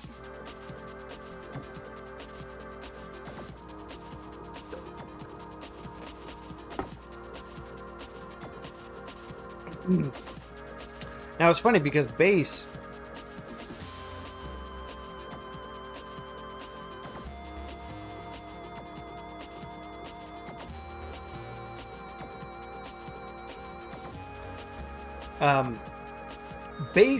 a lot of the characters in here are based on classic Robot Masters, but this is one that was the other way around. So I was familiar with Shadow Man and Pharaoh Man and Skull Man and Wood Man and Bomb Man and Elect Man. All of these characters come from the classic Mega Man games, but I've only played Mega Man 1 through 6. And from what I understand, Base shows up in Mega Man 7 for the Super Nintendo, which I haven't played. And so Base was a character that I was introduced in the Battle Network series, and I thought, oh, he's really cool. You know, his whole character is designed to be cool. So I was like, oh, that's really cool. And then it was only later that I figured out, oh, this actually is a Mega Man character. So we are going to try to fight him. This is the completion bonus of the game, is the Base fight. In order to do the Base fight, you need to have every single chip except for Life Aura. That's the reward for beating him. So we are going to make a folder for this fight, and we're going to ditch my folder that's just trying to get multi-kills and stuff. So let's make a real folder with all the rules that I've been preaching as I've been going through the playthrough. Okay. So the way that you build folders in this game, folders are like a deck of cards. What's going to happen is we're gonna draw 5 of these cards and load them into Mega Man. Now, you can only pick chips that are the same battle chip. So there's Cannon A, and if we go down to B, we will also find Cannon B. So there's Cannon B. So if we have both of these, we can load them both in because they're both cannon. Or we have that code, so A here. So we can load in anything with an A code. But if we load in anything with an A code, we can't use anything that has any other code. So the way that I build folders is I keep a strict rule of pick 2 codes, and that's it. And so, usually you pick which codes you're gonna use based on, you know, like the high level attacks that you want to use. Usually the Navi chips. I do know that, let's see, should we use B? I think Proto Man probably would come in handy. And he's code B.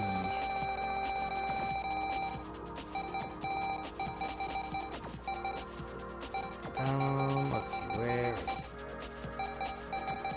That's where Cannon, little bomb. There it is, Proto Man 3. Alright, so we got a couple of these. Oh, and we got Bomb Man.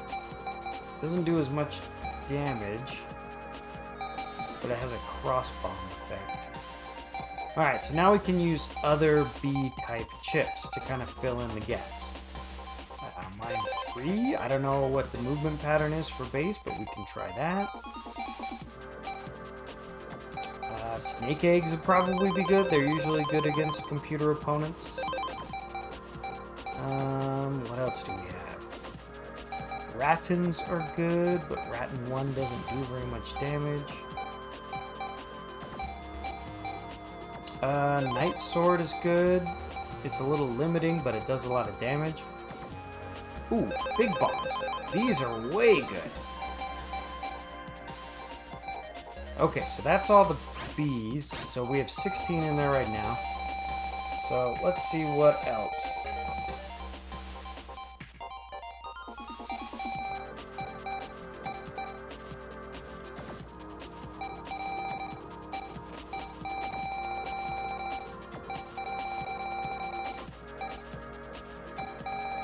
Let's see, age. Let's see, N isn't. I have a lot of good N chips. I don't think we get a really big heavy hitter. Yeah, Number Man? No.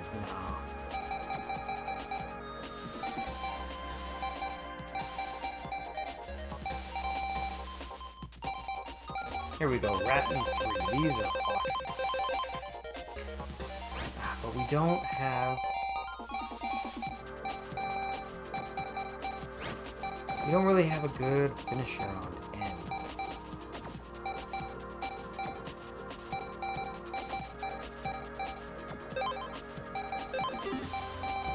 We go down to the bottom.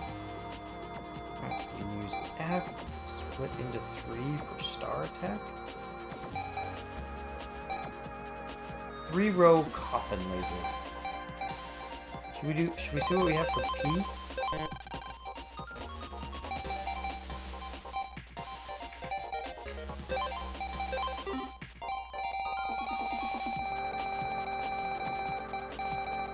Alright, what do we have for P? Candle.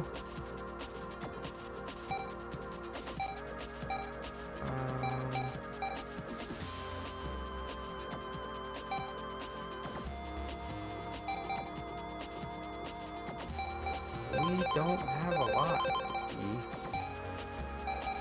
And I'm sure they do that on purpose.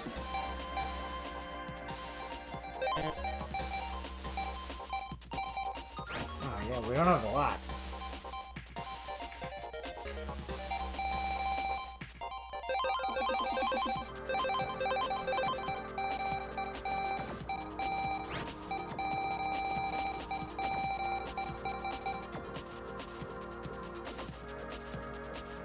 Dice roll times 30?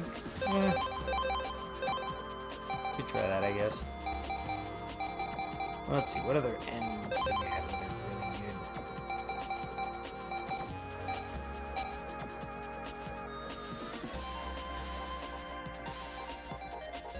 Yeah, let's put some drains in there. Oh, and that's it. We're full. Alright, is there anything we want to take out?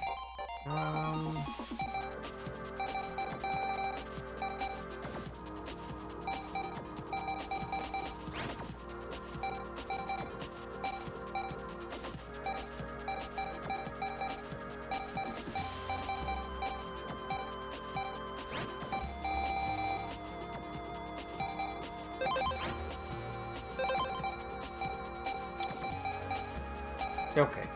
I think we're good. Okay.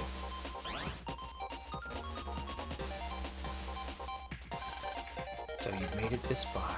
It's a shame you wasted on the outside world. This guy says, a final trial awaits the true hero. If that's you, then you'll soon find out what that is. So they're referring to the base fight. And we should qualify for it.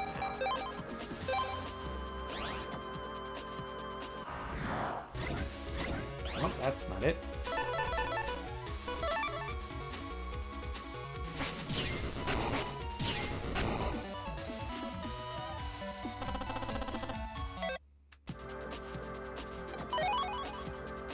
The Rattan 3K.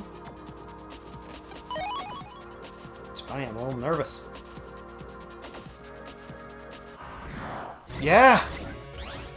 It was crazy, Gar. I fought Shadow Man 4 times and got the chip I needed all 4 times, so Yeah, we were out of there. It was crazy. I admit it. So I've created a new folder for base.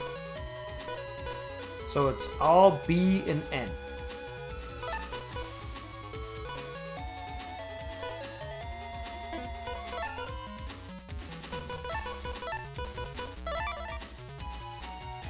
And now we are looking for base. He should, from what I understand, base is is he a random encounter in the?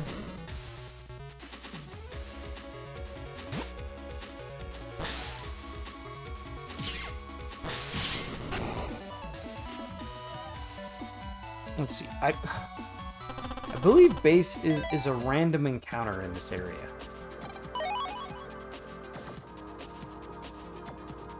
I don't think there's a place I need to go specifically to find it. I could be wrong, though. Well, actually, there's an easy way for me to check that.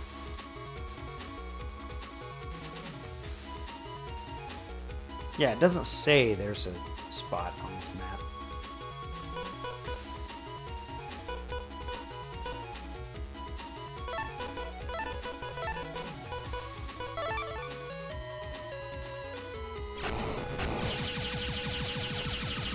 Yeah, Gar says yes. Random in area 16. Okay, that's where we are.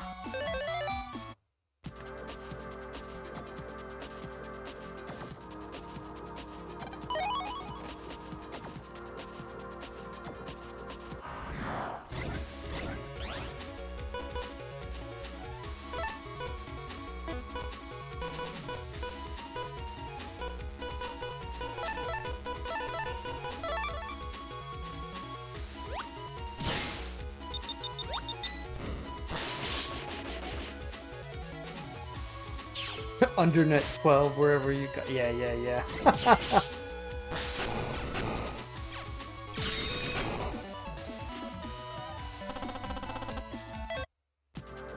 Yep. So as soon as we encounter base, we're gonna turn Buster Max mode off.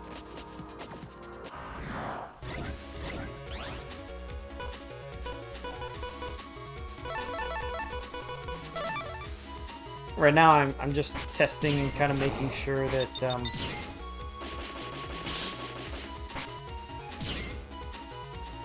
oh, whoops. Oh.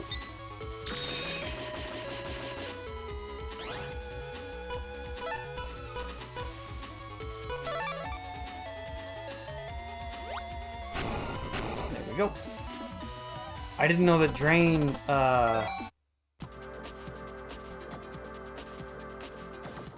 made the screen go dark and freeze everything. Gar says there's no Chivo for max level though. Kind of weird to me. Yeah, that is kind of weird, isn't it?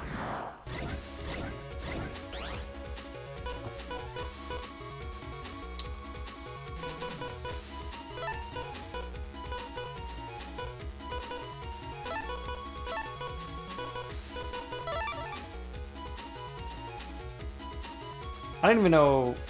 I've never fought base before.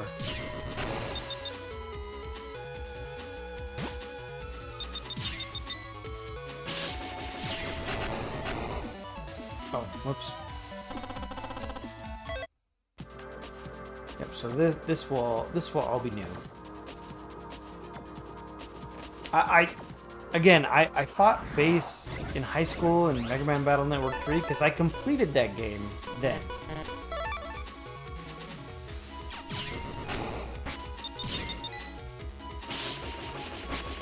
Stop moving. Versus base is easy. Well, to be honest, all the other secret bosses have been kind of easy. I think Magic Man might be the hardest one, just because he generates random combinations of enemies.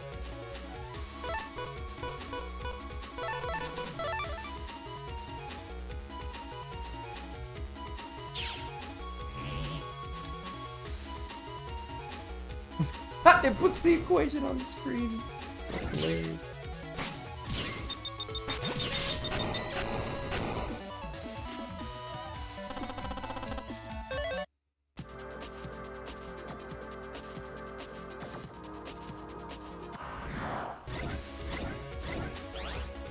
I think this may be my least favorite combination of enemies.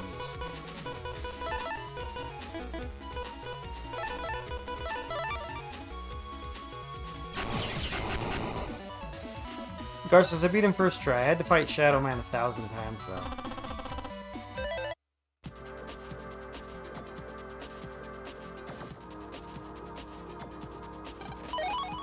Well, that's all the mystery data in this area.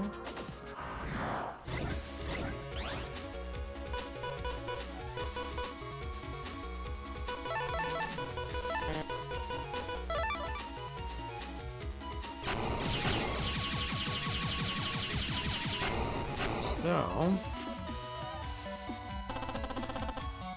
I guess we'll wait for him to show up.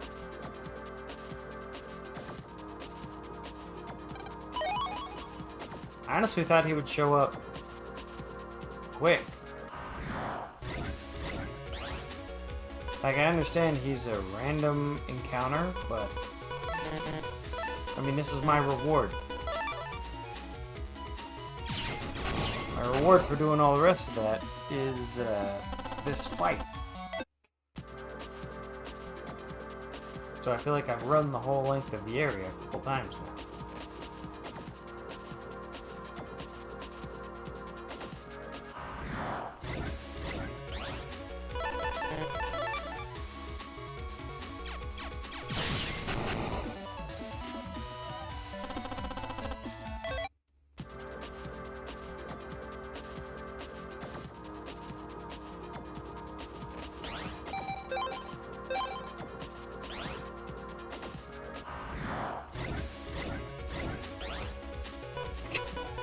These enemies are so annoying. When there's all three of them. I mean, their movement pattern is pretty easy to discern and avoid, but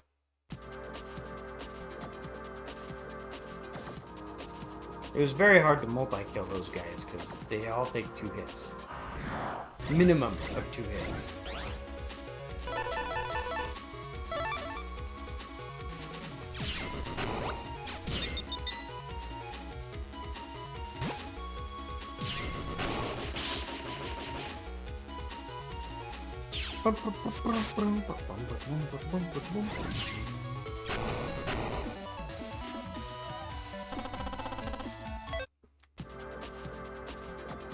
Oh, baby, where are you?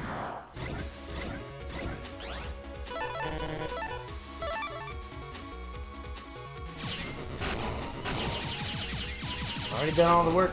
Should just get the reward now.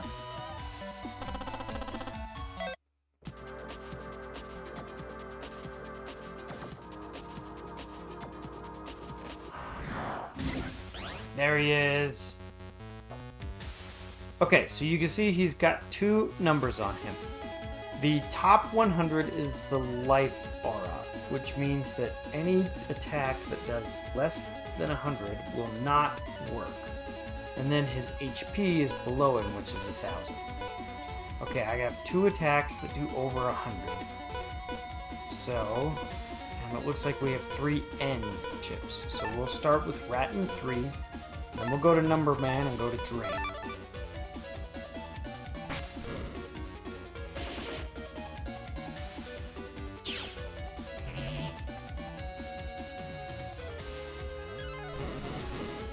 Alright, so 150 damage here.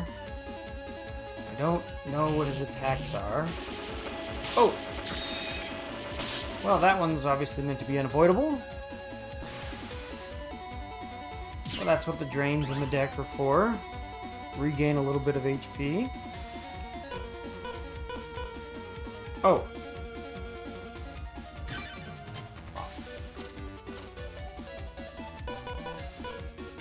Alright. I don't know if his aura comes back. Does it? Alright, big bomb. Oh, yep, it does. Alright, we got it. Go sneaky.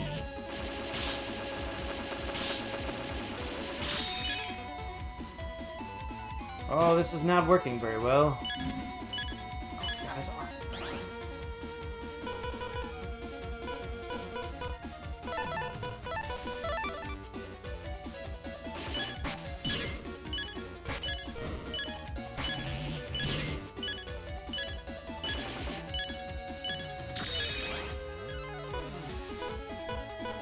Okay, we got bees.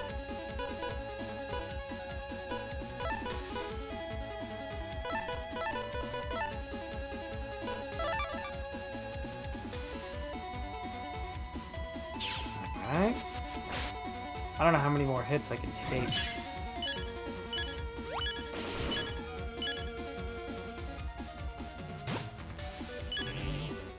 I like that blue flame, though. Let's just keep stunning him while he can't do anything.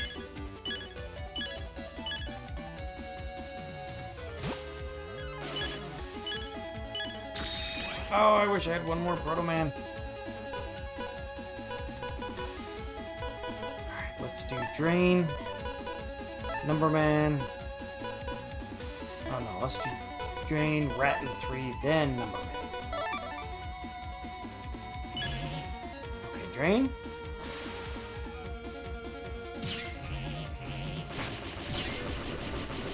And we did it! 44 seconds, busting a level of 3. What? I thought I got Life Aura.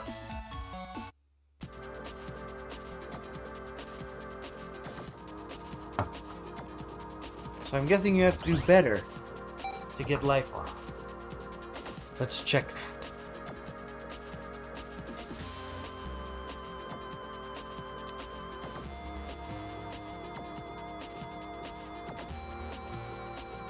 Life Aura.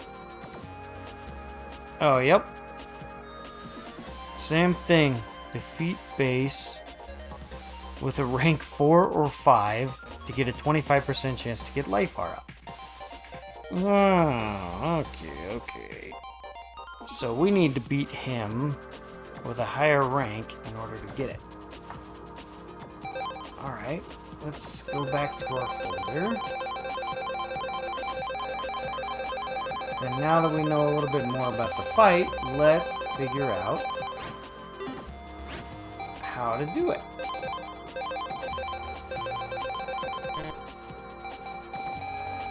Alright, so he had a few attacks that were just unavoidable.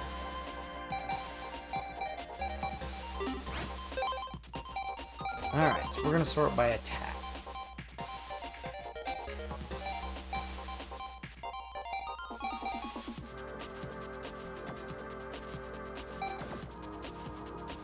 I still think B is going to be a good option.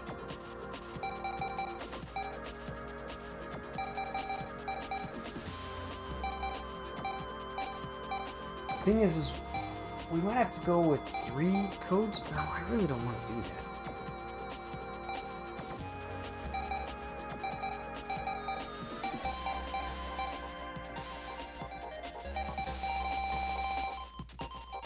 So it looks like B and S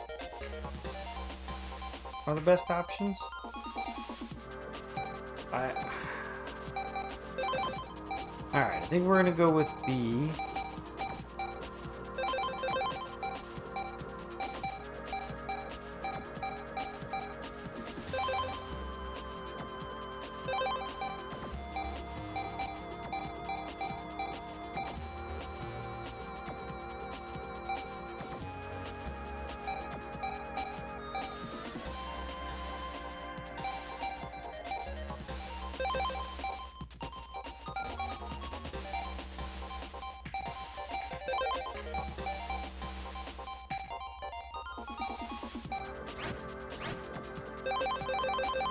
You know, that snake egg attack was really good.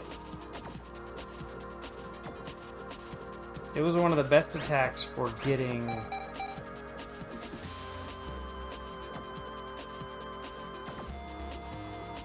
the barrier off.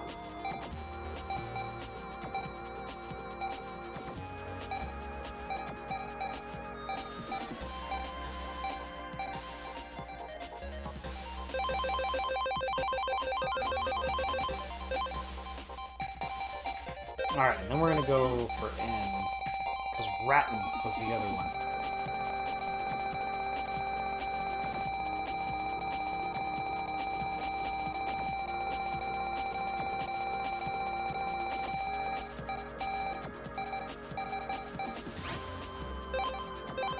And we don't We don't really need Number Man. Because he didn't do as much. I don't know if Bomb Man's gonna help though.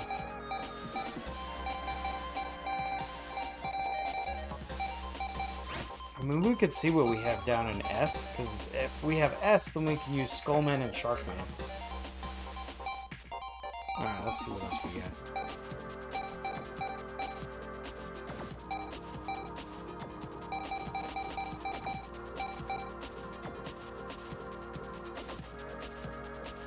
Alright, these might be good to stun him.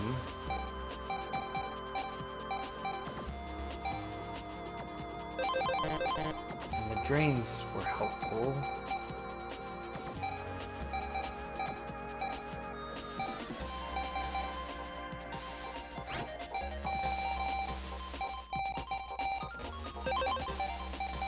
Alright, so I think with this folder, every attack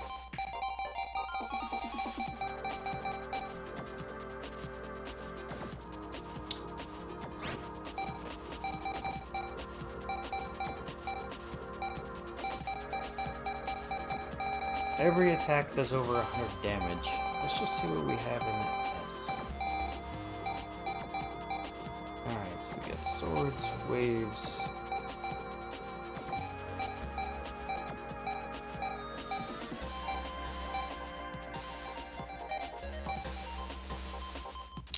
S has really good Navi chips, but not as much in the rest.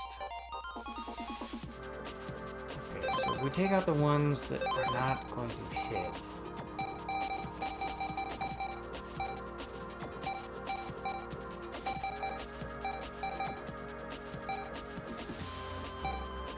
I guess we can use Bomb Man when he's stopped and he's kind of like charging up. Alright, so we go back up to N.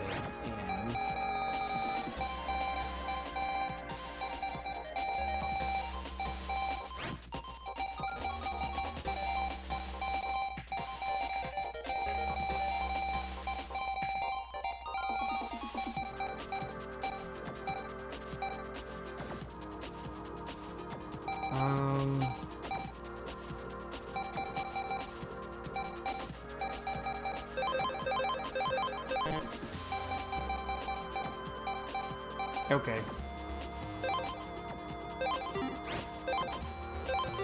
I think that's gonna be our best bet so far. We're gonna have to kind of get lucky with the snake eggs. So we'll do one more. One more for real, and then we'll turn on Buster Max mode. Just to get the chip.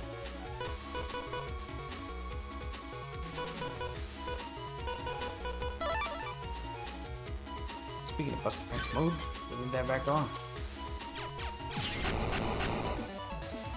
I mean, we don't need it, but... Hello there. Hey, Scooter! We are on the last secret boss fight. Trying to find a character named Face. Howdy, howdy, howdy. Aha, aha, give me that.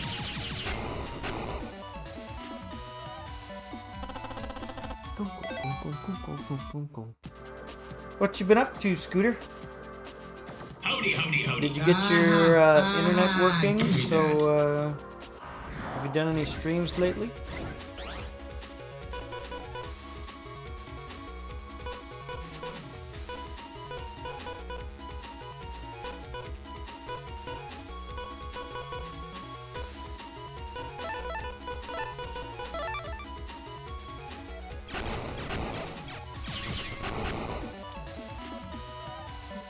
Scooter says, I haven't streamed in over 2 weeks.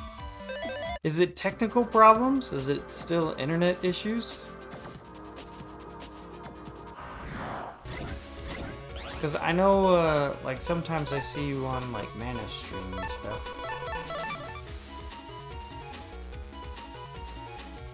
Oh! Bomb Man freezes the screen? I didn't know that. Scooter says, I'm trying tomorrow. And I'm pretty sure you only get, one snake egg at a time. Might have to put... It's a mixed bag of reasons. It's complicated. I understand. Yeah, we might have too many snake eggs in the folder. I mean, yeah, it's true they're really good at doing their job, but Rat and 3 is just as good, I feel like. Let's see what else we have in the B codes.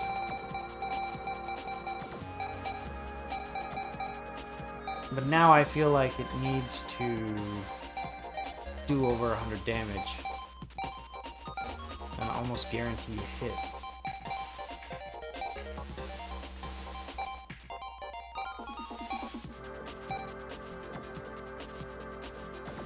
Dynamite 1. That's good.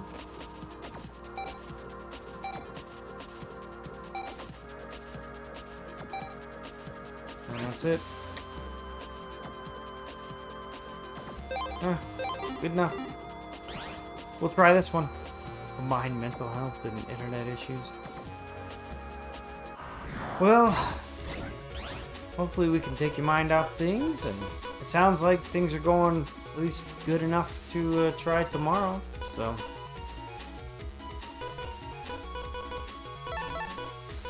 I will definitely, tomorrow is, I'm heading to, visit my brother. He's graduating tomorrow. I just realized that today was May the 4th, so happy Star Wars Day.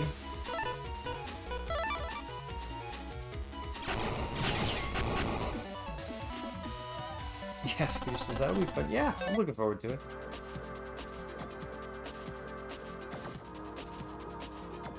Yep, we are trying to get this last... Oh, there he is. Okay. So again, this is base. He's got two numbers. The top one, that 100, that's his force field. So that will nullify any attack that does less than 100 damage, and then we have his health underneath that. So what we found works really good is the snake eggs. So let's put a snake egg now. He ran into it, and then he'll probably shoot this one.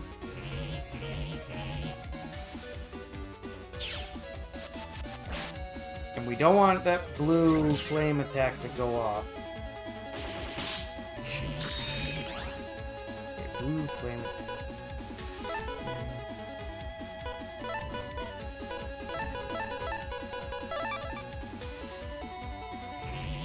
Okay, we'll stun him with a drain. Oh, we didn't stun him.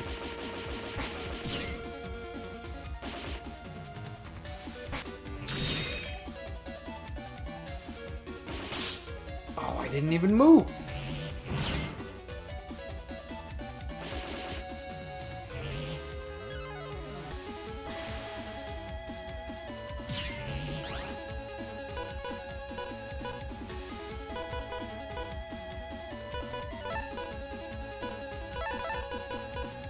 Okay. I don't know what the red one is, but we're going to try to stun him with a Proto Man attack.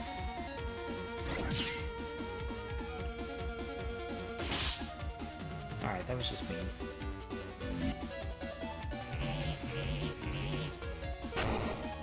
Oh, you only get one of those at a time?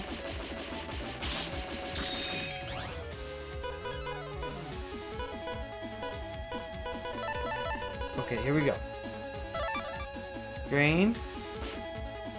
Did that just keep happening until you stun him? Rat! We win! Dang it, we had a busting level of 3. Well, if you would come by more frequently... Oh! Speaking of coming by more frequently, there he is again! Okay, how are we gonna do this? We need to get a higher busting level, so we need to get hit less and beat him faster. We'll do dynamite first. Oh no, actually we have 3 ends. Alright, we're gonna risk an M cannon first.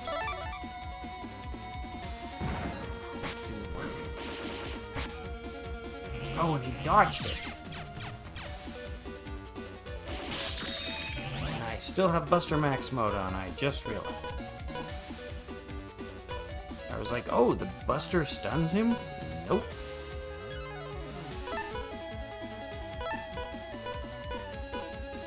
Oh, they all have a beat though. Okay, what are we gonna hit him with first then? Alright, we'll do Proto Man. No, we'll do Bomb Man. And mine, Proto Man, Snake Agent Man.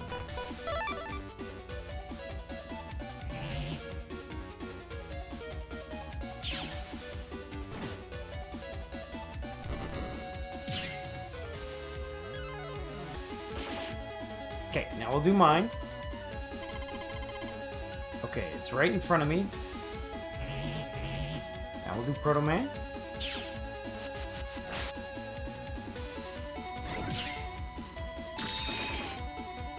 Hello there.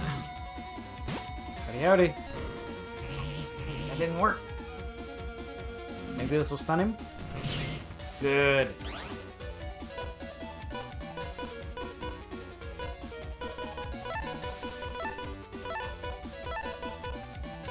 Okay, so it's Bomb Man and then Proto Man.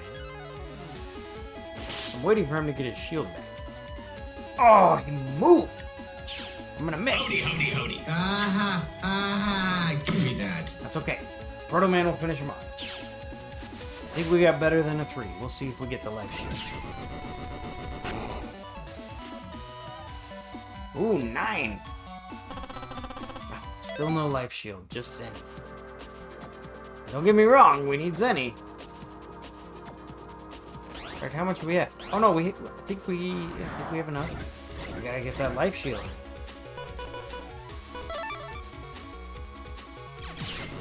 Oh. So did anyone do anything fun for Star Wars Day? Like I said, I just remembered it was Star Wars Day. And it's funny, I admit, when people learn that I'm a programmer and that I like to play video games, I just get lumped into the nerd bucket. And everyone's like, oh, so you like Star Wars? And I'm like, it's okay. I mean, don't get me wrong, Star Wars is a good story, but I don't know, I've seen every episode of Star Wars once, and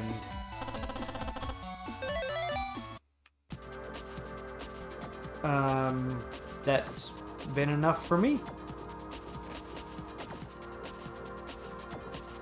Gar says, May the 4th is a great film, but Star Wars overall isn't too interesting.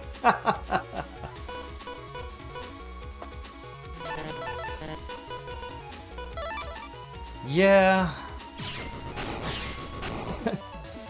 It's funny because I think the fandom kind of beat some of it out of me, because when I was a kid and I watched the original trilogy, I watched Star Wars from the 70s. There were parts of it that I thought were really cool, but there were parts of it that I thought were dreadfully slow. Oh, okay, here we go. Okay, so we're not risking an M cannon this time.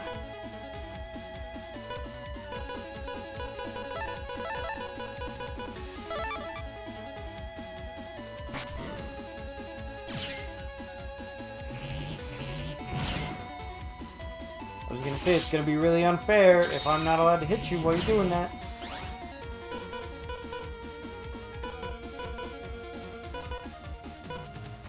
Oh, what's gonna be our best option? We're just gonna be laying a bunch of traps. Alright, let's do mine. And then Snake.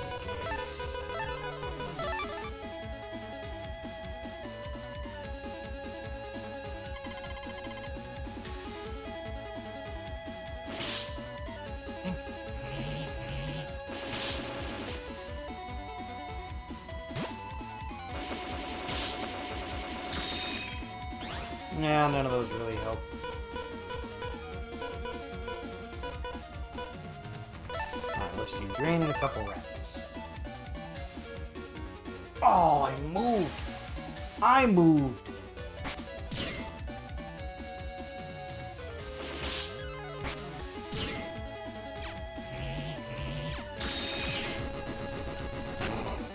Okay. Busting level 5. Still not good enough.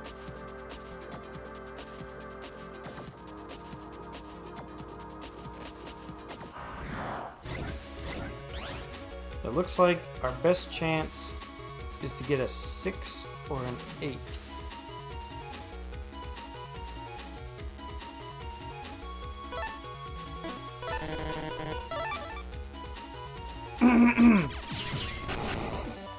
Because, yeah, I thought, you know, the space wizards who fight with swords, I mean, that's awesome. Who's not gonna like that? But, yeah, watching the original trilogy for me, I was like, man, this is... got some slow parts.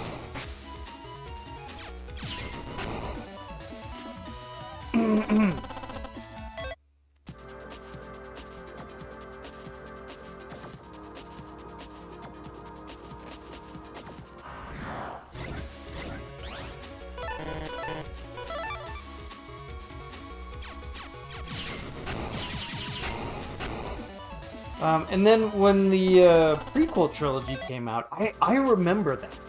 I remember when episode 1... Oh, yeah. Give me your strategy, Gar. I remember when Star Wars episode 1 came out. I was in 4th grade. Trilands. Wow. Let's see.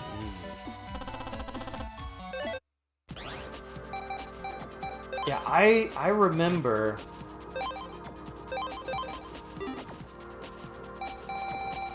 just how much hype there was around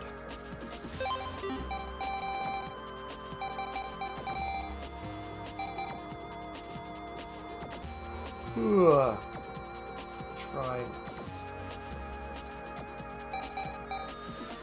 We do have N for Trilands. Let's put some of these in.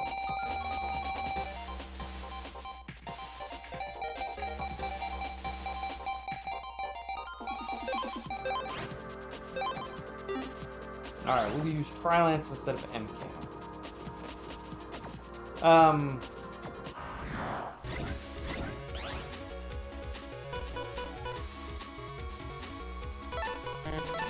I remember all the buzz and the hype that were around episode 1 releasing. My body is ready. Trilance doesn't do enough to stun, so I had Zeta Lance ready for him when he did the big full screen attack. He did 2 attacks and died. Oh, okay.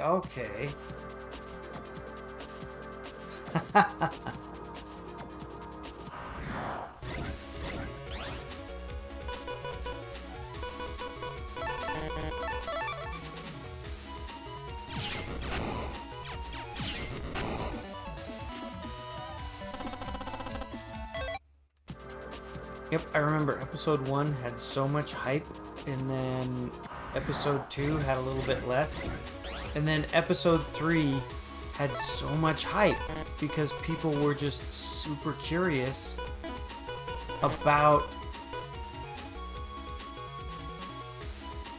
oh, that's what I thought I was doing. Oh, Gar says I never broke Life Aura because he drops it when he attacks. Uh-huh.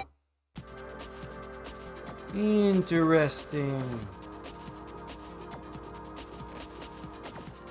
He did 2 attacks and died.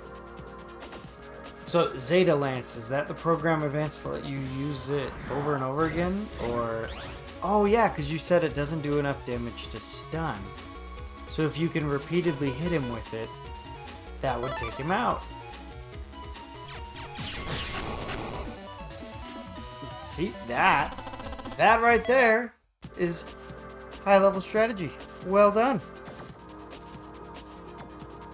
Here, I'm going about it the...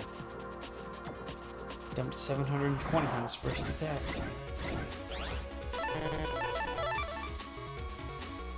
I should probably save my game. We did get a lot of Zenny from that.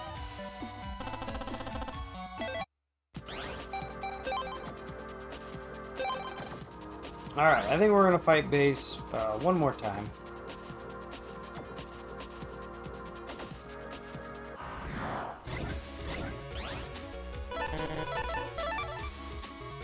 Because I'm getting sleepy.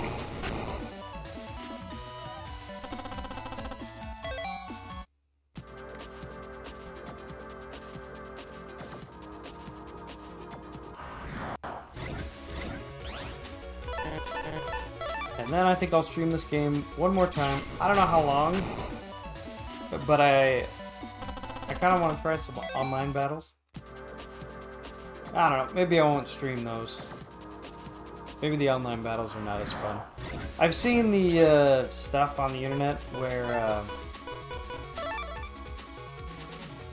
people are like, "Oh, the online battles for Battle Network is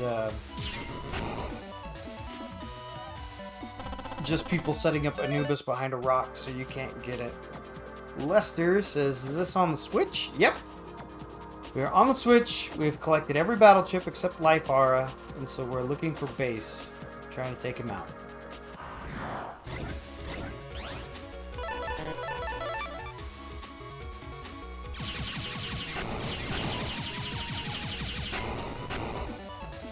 Ugh.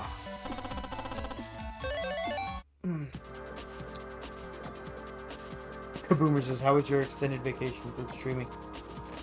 It was pretty good. We have this nice new space as a result. So we've got shelves back there. Look, I actually have a floor instead of a concrete unfinished basement, which means I also have a ceiling. Oh yeah. So yeah, we got the games over on that wall, and then we got all the shelves behind. So I think it was good. I do have neighbors now, though, that live on the other side of that wall.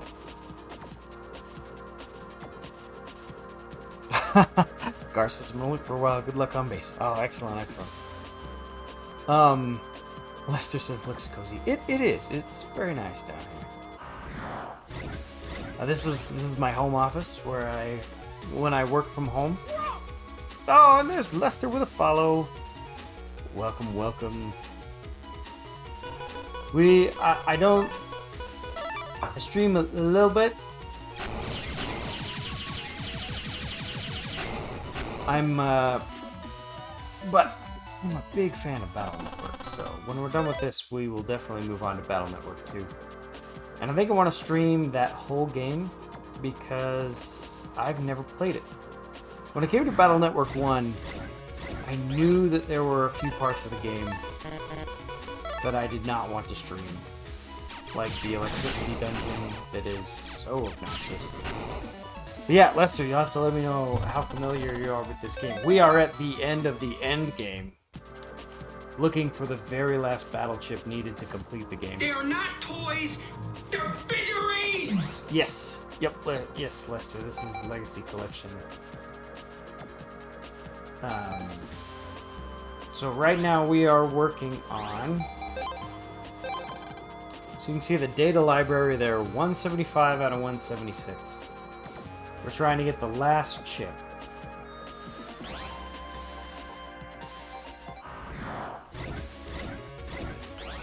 And that will complete one of the achievements on this collection, which is collect every battle chip in Battle Network 1. And then, like I was saying, we have online battles now, so if you go to Network, instead of what you would get on the Game Boy, you get this screen, so Battle, Trade, and Network Settings. And you can see I haven't done any battles. I'm lost. That's right. The long lost. 802.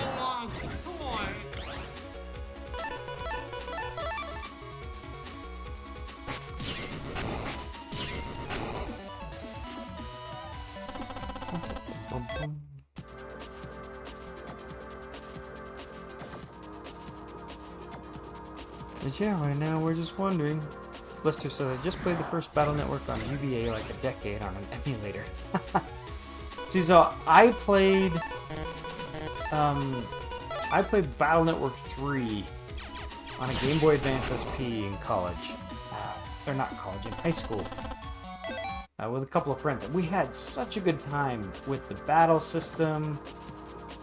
And we did online trading, and we battled each other over a link cable. So it was super fun. And it really is the battle system that keeps bringing me back. I love the battle chip battle system, where you have essentially a deck of cards, and you draw 5, but it plays it all in real time. Lester says, now I have a Switch, I can finally finish all the backlog versions. Yeah, and that's exactly how I felt. I played Battle Network 3 on a cartridge in high school, and then I played Battle Network 1 on an emulator on the Wii U. I bought it on Virtual Console, played it there. And then I was always hoping that they would bring this back, because I wanted to play the multiplayer again. I wanted to have online battles and do chip trading and stuff. So I was thrilled when they announced it. I became a little bit known for waiting for this collection to be announced and published. But overall, I'm very happy with it. It even has things like Buster Max mode that, you know, it's on here to cut down on grinding. So I'm gonna use it. We still keep trying to beat Bass legit. Lester says, I wonder how I'll do without... ... Okay, here he is.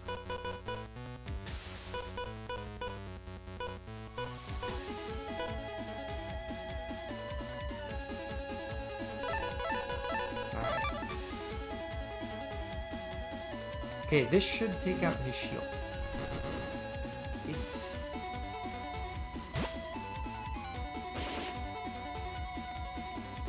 Alright, let's hope the snake squirms into him.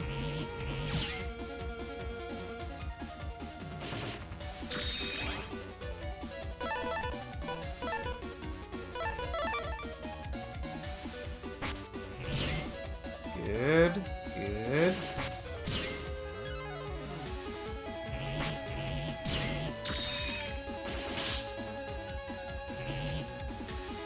Don't forget to save your game. Ah, yes. Oh, without save state and load state. I think you'll do okay.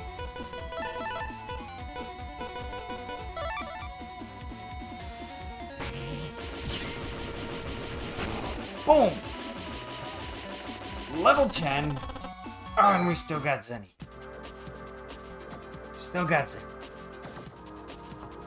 There is one change I want to make to our folder. I want to take one of these snake eggs. And to be honest, this Dynamite one is not helping very much. So I want to swap that out with Fast Gauge.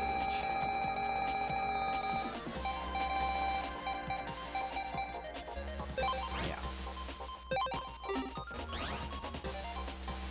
Okay, there we go. Because yeah, I'll admit, one of the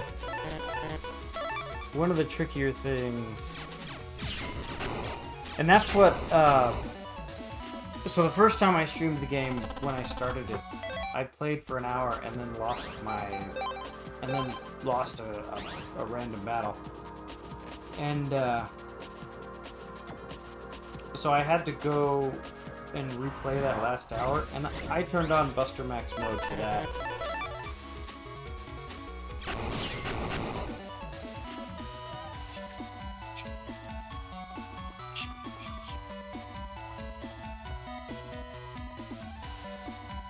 Ooh, excuse me.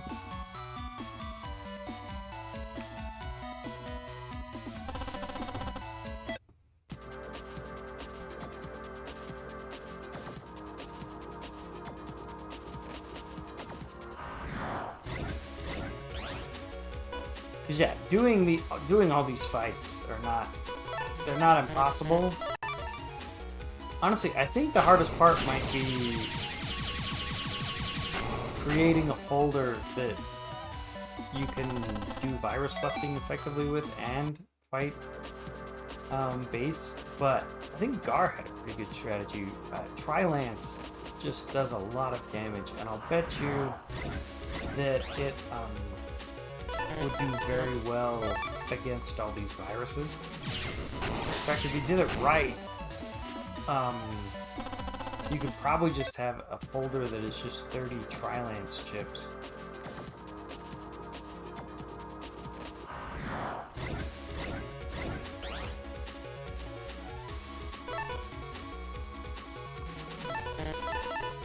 And just use those.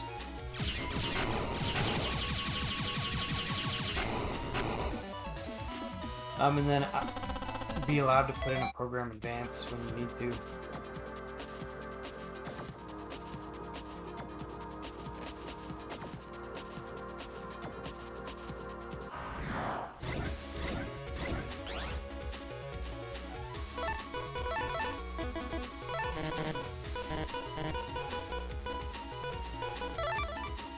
Just curious, I don't think I've ever used Fast Gate.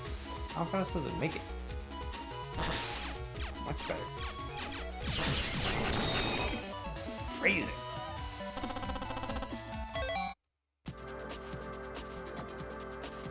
Come on, base.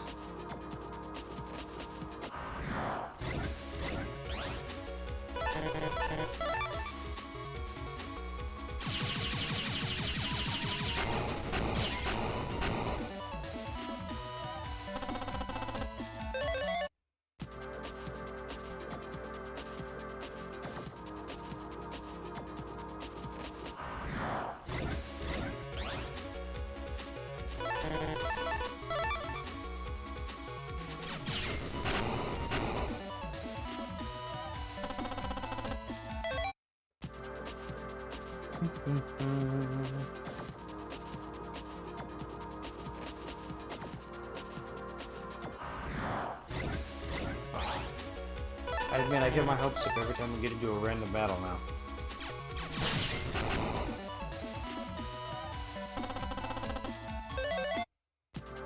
Okay.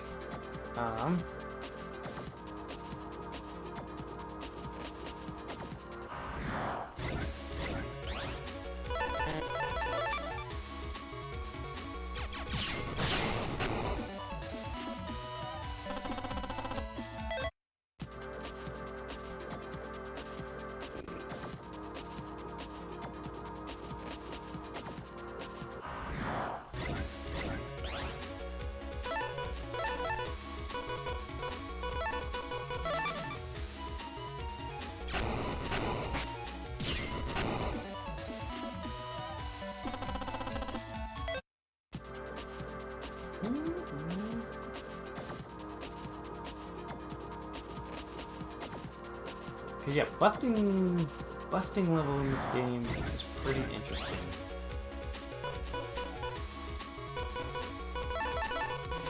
The way that the busting level works.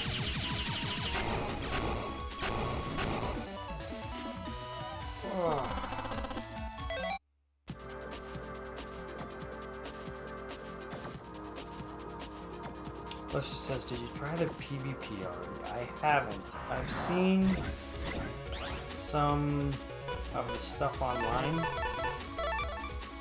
where like people will just put Anubis behind a rock and then make it so you can't, you just die a slow death.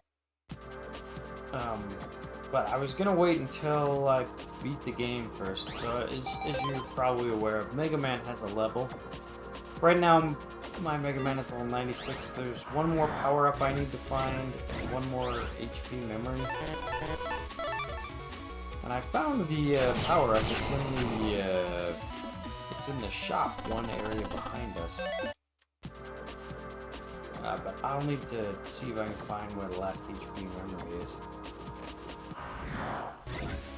Excuse me. Oh, it takes me a while.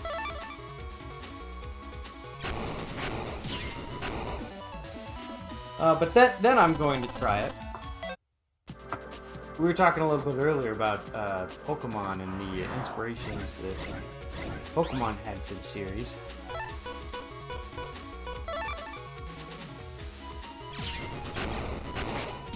And like the battling, trading, and whatnot.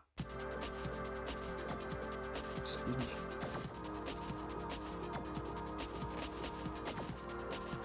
Come on, base.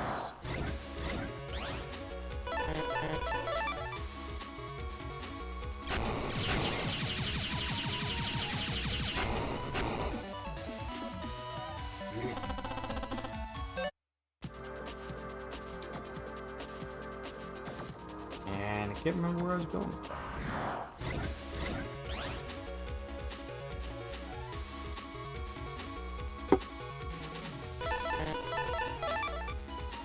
Well, I guess what's worse. A bunch of fights with Base or Shadow Man.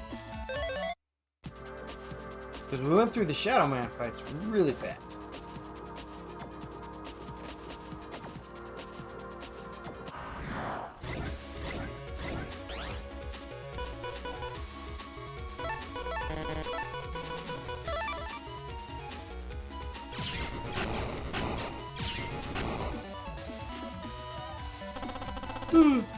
Excuse me. Oh, I apologize. It is getting... It's 10 to 1 where I am. Okay, here we go.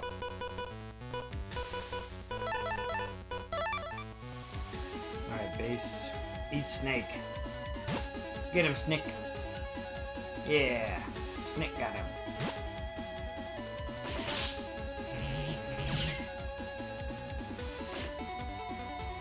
Ready, go Snake.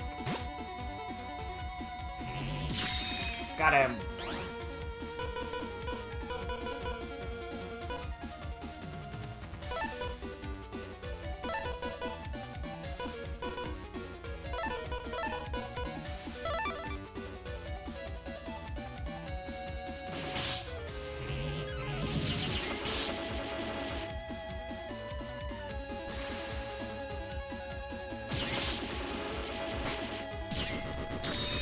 Oh, we got hit a lot. We got it! Light aura! Alright! So now, if we save the game, data library 176 from 176, and then we quit the game. Mega Man Battle Network. Finished! Yeah! Done it without ya. Yeah, thanks, Mega Man. I'll boot up the gallery. Now we can go into the gallery, go Booting up. into trophies,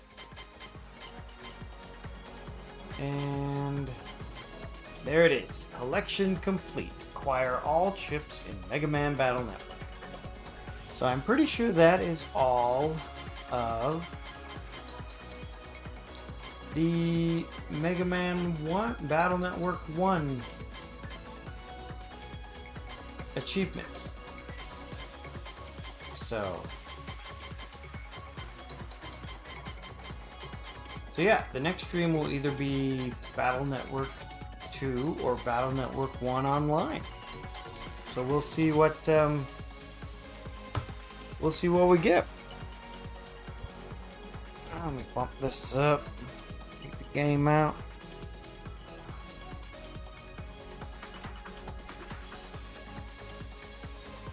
And we'll update this.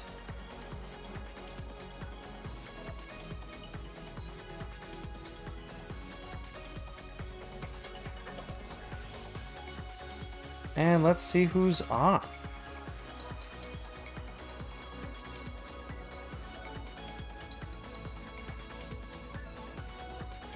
Let's see, raid. Oh, Gar is playing. Let's raid Gar. Here we come, Gar. But yeah, thank you guys for coming and watching and chatting. I had a good time. I hope you guys did too. And I'll see you guys next time.